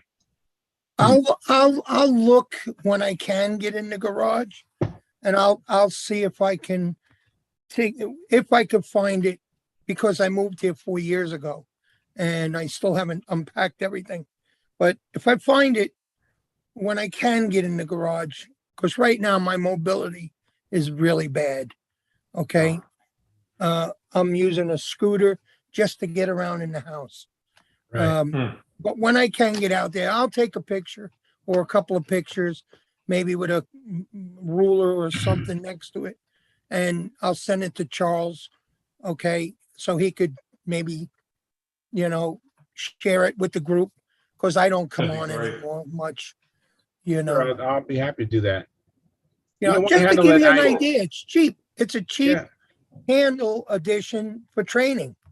And Yeah. Mark said that he trains people, and I guess it was Len said, or someone said that it's kind of tough with the two hands up there. If I interpreted if I heard right. So this gets the other hand, away from the student. So they don't feel constrained, or, if you're putting too much pressure. Because one of the modelers wanted to continue with my wife, okay, when Ed moved away.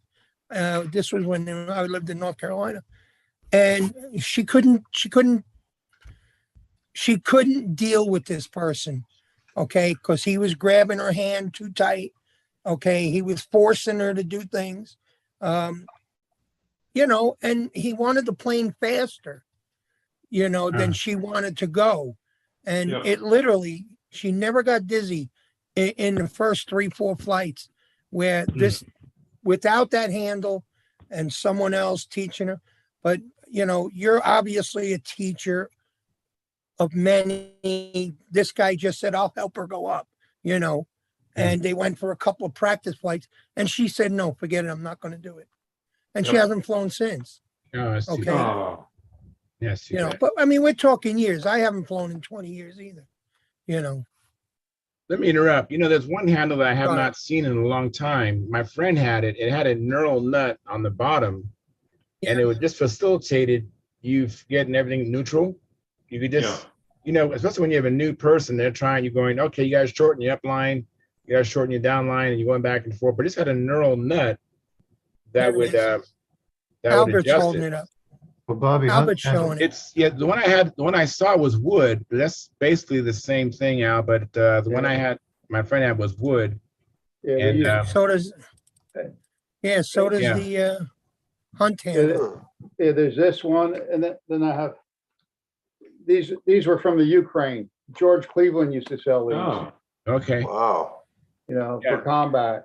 Yeah, but there's a newer also version. I'll another show you the yellow newer one. version. There's also another yellow one. I don't know if I'm right, but it could have been like a Pylon brand or Sullivan. I think it was Sullivan's got one. Sullivan. I remember the Sullivan. I have one of those. Oh, Yellow, my right? goodness. Yeah. We're showing our age, guys. Those aren't even handles. I've got something I bet you've not seen before for a handle. All right, let me. I was gonna give Al a chance to come back in the scene, but let me get you. I'll make you. Ooh. I've seen that. Don't know Oh, what wow. it is. Wow, but look I've at It seen looks that. like something that Frankenstein would fly with. Well, it's adjustable in flight where Yeah. you can adjust it as far as up and down this way, and also adjust in flight the spacing this way. Wow. Wow. During your flying, that is. Can you hold Yeah. up higher for me, please? There's this A little bit one. higher. Higher. Okay, there's this one that turns one way, and then this one on the bottom will turn. Now that That is That's crazy. something. So you can move it up, down, or to closer. Yeah, you that can is neat. you can make them up closer or wider apart, or up and down this way. Wonder how Who- fast who I could makes that crash an handle? airplane doing that. It sounds like a great idea that, you know, in a couple Yeah. of nights you could get the right handle setting, but Not it for a takes student. practice. It takes Yeah, practice. you better know what you're doing before Yeah. you start turning stuff, or you're gonna be. Yeah. It's Yeah. concepts is neat, but I've tried it a couple times and it's just easier to go ahead and change between flights what you think you need to do. Yeah. Yeah. And it's heavy. I don't like it. Yeah, it would be heavy. It looks like it would be heavy with all that brass there. Yeah. Like a compound bow, isn't it? Archery. Yeah. The way Yeah. they're set up. The guy in I think Idaho or somewhere in the Northeast made several of these things. Bert Brokaw in Tucson had something to do with it, and I was able to get one through him. But It's pretty used it something that is. sometimes. It looks neat, Yeah. but not very practical, I don't think. Huh. Wow. Thank you. Well, There's a- like I said, I thought we didn't cover that subject, and you just covered it. But I never seen one that you can Al's adjust the showing line another one. spacing. That was pretty neat. You make Al bigger, he's showing another one. Oh, Al, let me get to where Al is. Hang on a second. Let me fix this and do this. Oh yeah, it looks cool. Oh yeah, that looks interesting. Isn't that wild? Yep, that's for combat. And of course, it's thumb wheel to adjust it. Real comfortable. It's a real It comfortable. looks hand. comfortable too. That looks Yeah, it's a awesome. very, it's very, no sharp edges and Yeah, it looks real, very really comfy. nice, but this is, Yeah, really but you nice can't handle. cheat with that handle. You can't Can't cheat with cheat? that handle. No. But What do the you mean? handle I used to fly with, I used to bang him on the head. Oh, that's So you hit sharp. him with this. Sharp end. Oh. Yeah. You grab his down line with this. I Yeah. got, Ooh, yeah. I got one of those combat killer handles. Huh? Hang on. Yeah, I've seen those handles. Those things should Oh, be yeah. outlawed. Yeah, with the spike on the bottom. Yes, with the Yeah. spike on the bottom. Yes, I've seen those. Yeah, I Well, remember somebody back in Detroit never flew really flew did a that. rat race with one of those, one heat. The other pilots wouldn't let him fly the next heat with it. It was Yeah. really good for, he'd go past somebody and he'd just bring the handle over the top of their heads and yeah, with that spike Pop on the it, head. that's it. Mm. That's why they wear helmets now. Yeah.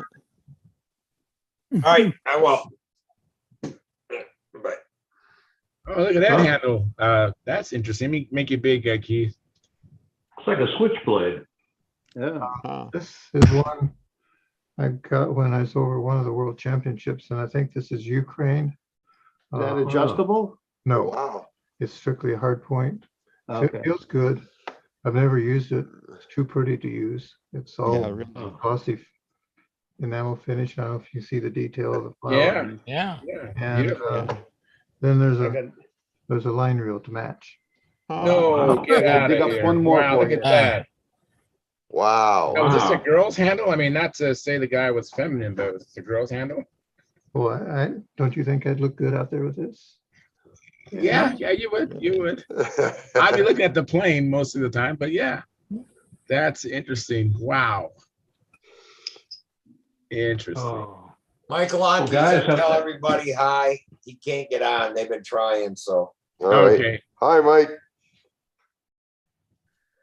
Guys, I'm gonna say goodnight and get a little bit of sleep. Yes. Hey, thanks for coming letting in. me I appreciate that. That's, All right, Mark. We'll see you there. See you there. Take care, Mark. Yeah. Happy journey. I'll see you on YouTube, hopefully with Sparky videotaping every day. So I'll see you on Yeah. YouTube. And tell Sparky you forgot to give me his phone number.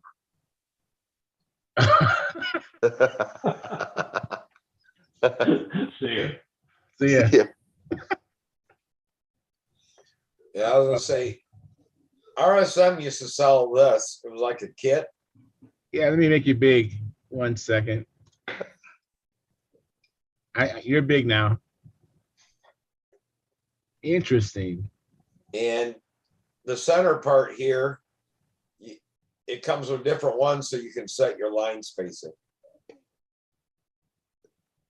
It Now, has is that a pieces stunt like- handle? Yeah, you can fly whatever you want in it. Oh, so it's a kit you put together, and then, but once it's assembled, that line spacing was set, or you No. can still change it. Now you can still change it. You just take the screw out and then you can slide that. There's a slot, you can slide it out and put different ones in. Huh. It like a plywood held- insert or something like that. Yeah. Yeah, what holds it from shifting? Even though it's screwed in, what holds it from shifting? It fits in there perfect. So the different ones have different spacings for it, how it comes out. You put something on top or in the center. This is the biggest one. I mean, so, but yeah, you could actually do it, you know, bring it up higher and make them but yeah, it was cheap and, you know. Very neat. And it's all adjustable. When we train, you know, anybody I'm all right, trains, babe. we throw that in their hand. But I mean, when I fly with somebody, I just stick my fingers around their wrists like that. I mean, that's like new flyers, their arms are straight. They don't know anything about using their wrist. Right. You know, and all you got to do is just barely put your fingers on it and up and down to get them to fly. You know, that's with Samantha, and I only did it one time. You know, one flight. And she got it, huh? Showed where to keep it, and next time she's on her own. You know, it's like I think girls learn faster. I agree. The women learn faster at this game than men. I don't Yeah, know they why, get- but they do. They grasp the concept really quick. Like Yeah, I but, teach a lot women of get people here just to get them started.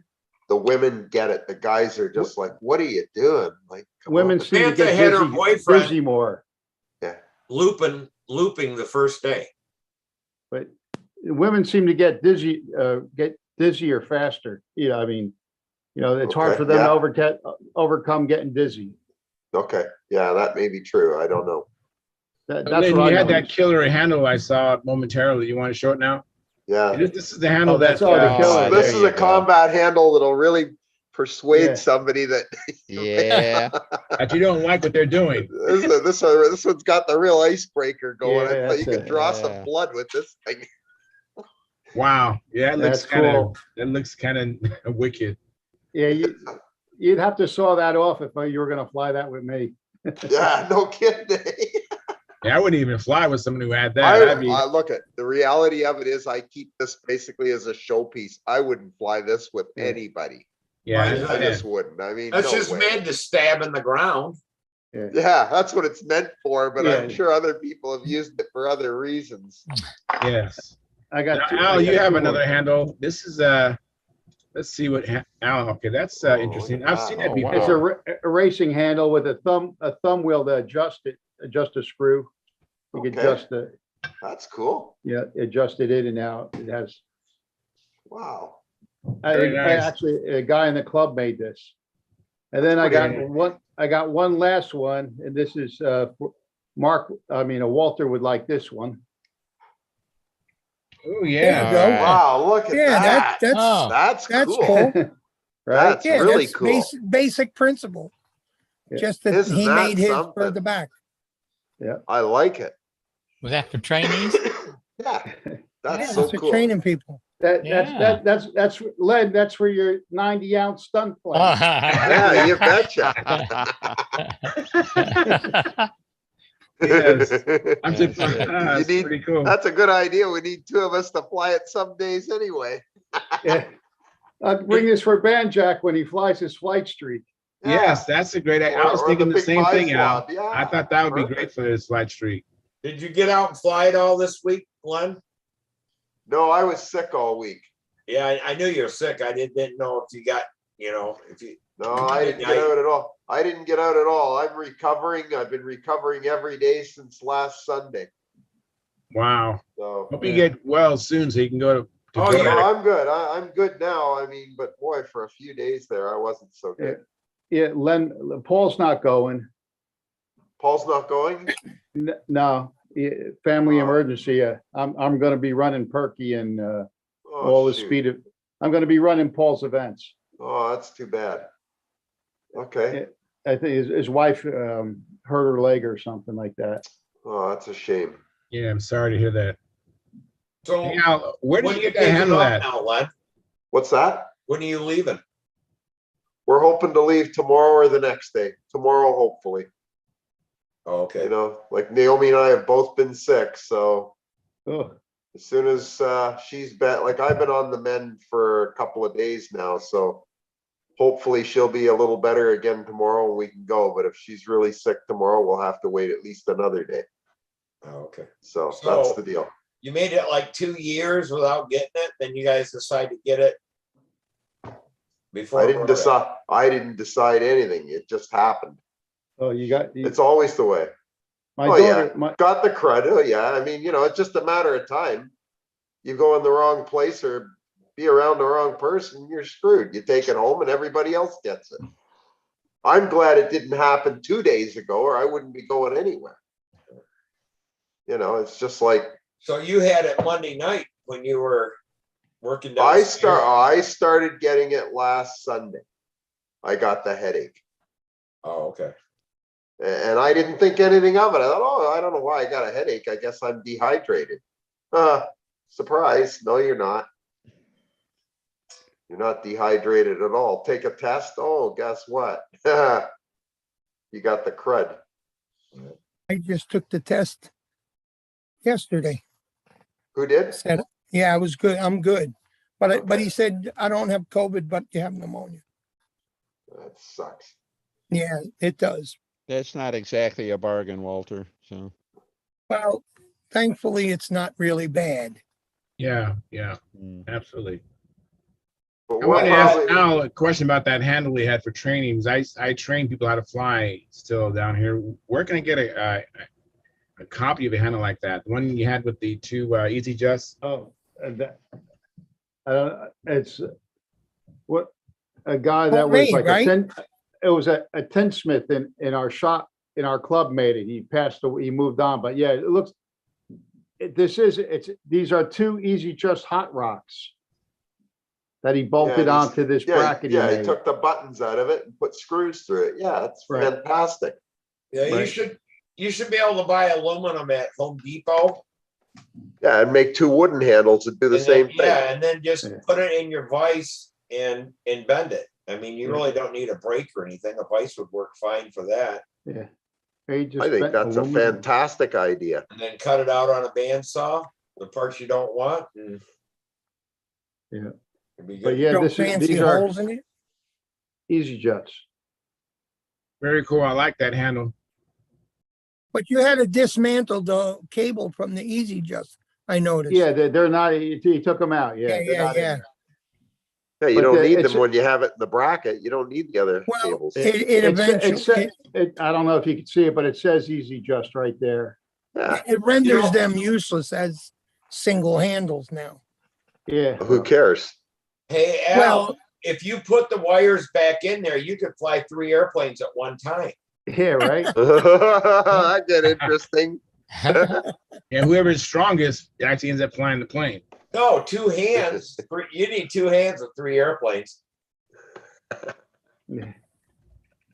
You use the handle on your hat. Hmm. Jim Walker, yeah, the Jim Oh, Walker okay. deal. Art Klipinski's done that. Wow. Jim You need a good chin strap.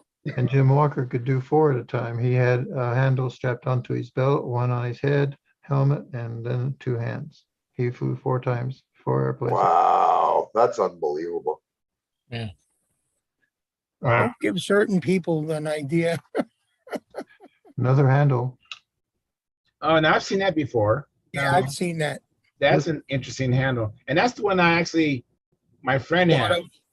The one with the where you could adjust the neutral. Yeah, on you that, On the that, bottom. that thumb. can Yeah, that adjust, neural nut. Yes. adjust neutral here, and then you could adjust, change the line spacing here with this thing, but on this, on the curve, this thing, as soon as you change one, you have to readjust neutral.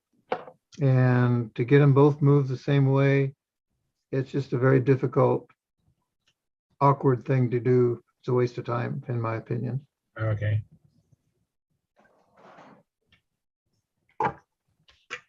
Well, you guys, we're at the top of the hour. Actually, it's 9:03 out here, and boy, it's been a fun show.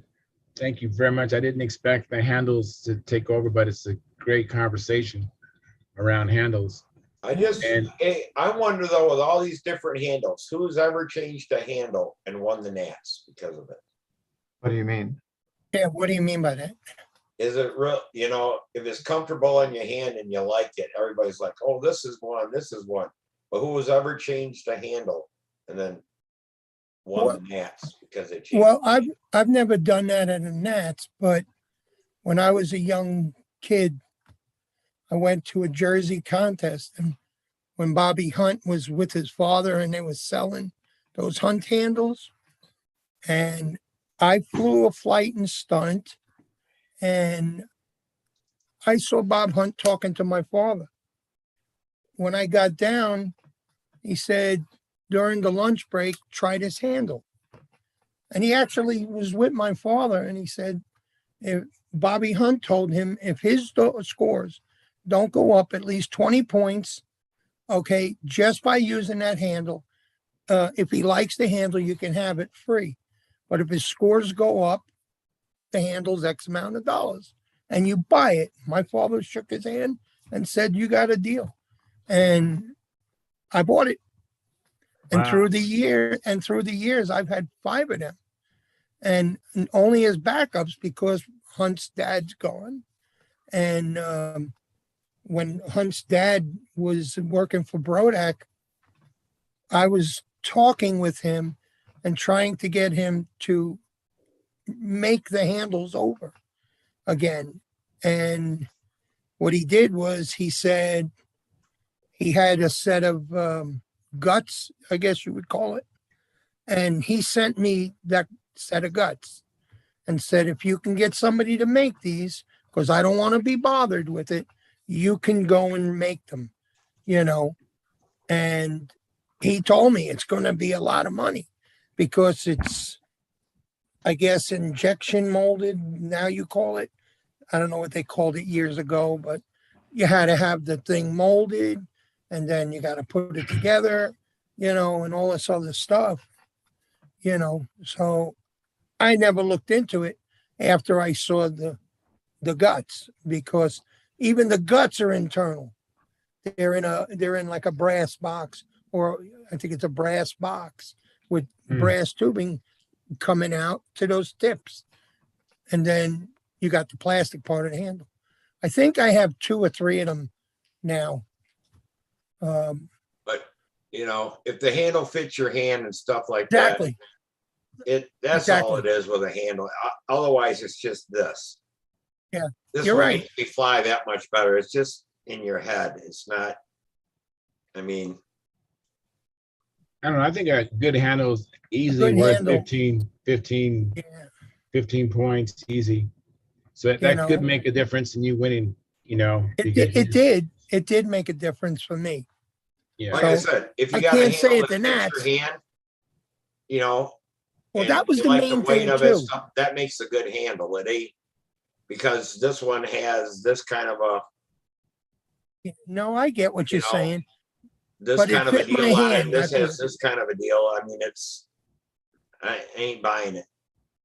Oh, it's not the adjustability. I'm talking about, you know, a good fitting handle. We're talking about the same thing. Yeah, if it fits in your hand, I mean, that's.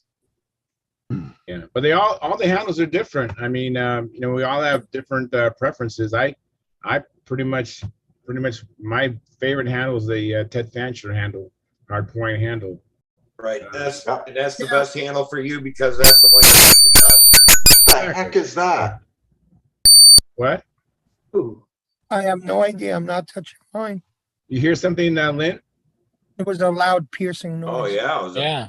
It sounds like the warning you get on a cell phone. They get an Amber Alert or something like that, but I didn't hear anything. Thank God. Who just anyways, blew let up me, their computer? Let me just end the live stream, you guys, so we can go into the after party. But I want to thank everybody for coming in. I think, I mean, if it's an indication, we have 34 likes of a live stream. And I hope that people watching the replay will continue to like the video and share it and comment on it. And all that will help the analytics of the show. And with that being said, you know, this is a weekend coming up. Hopefully go out there and fly or be in your shop and come back Monday and share.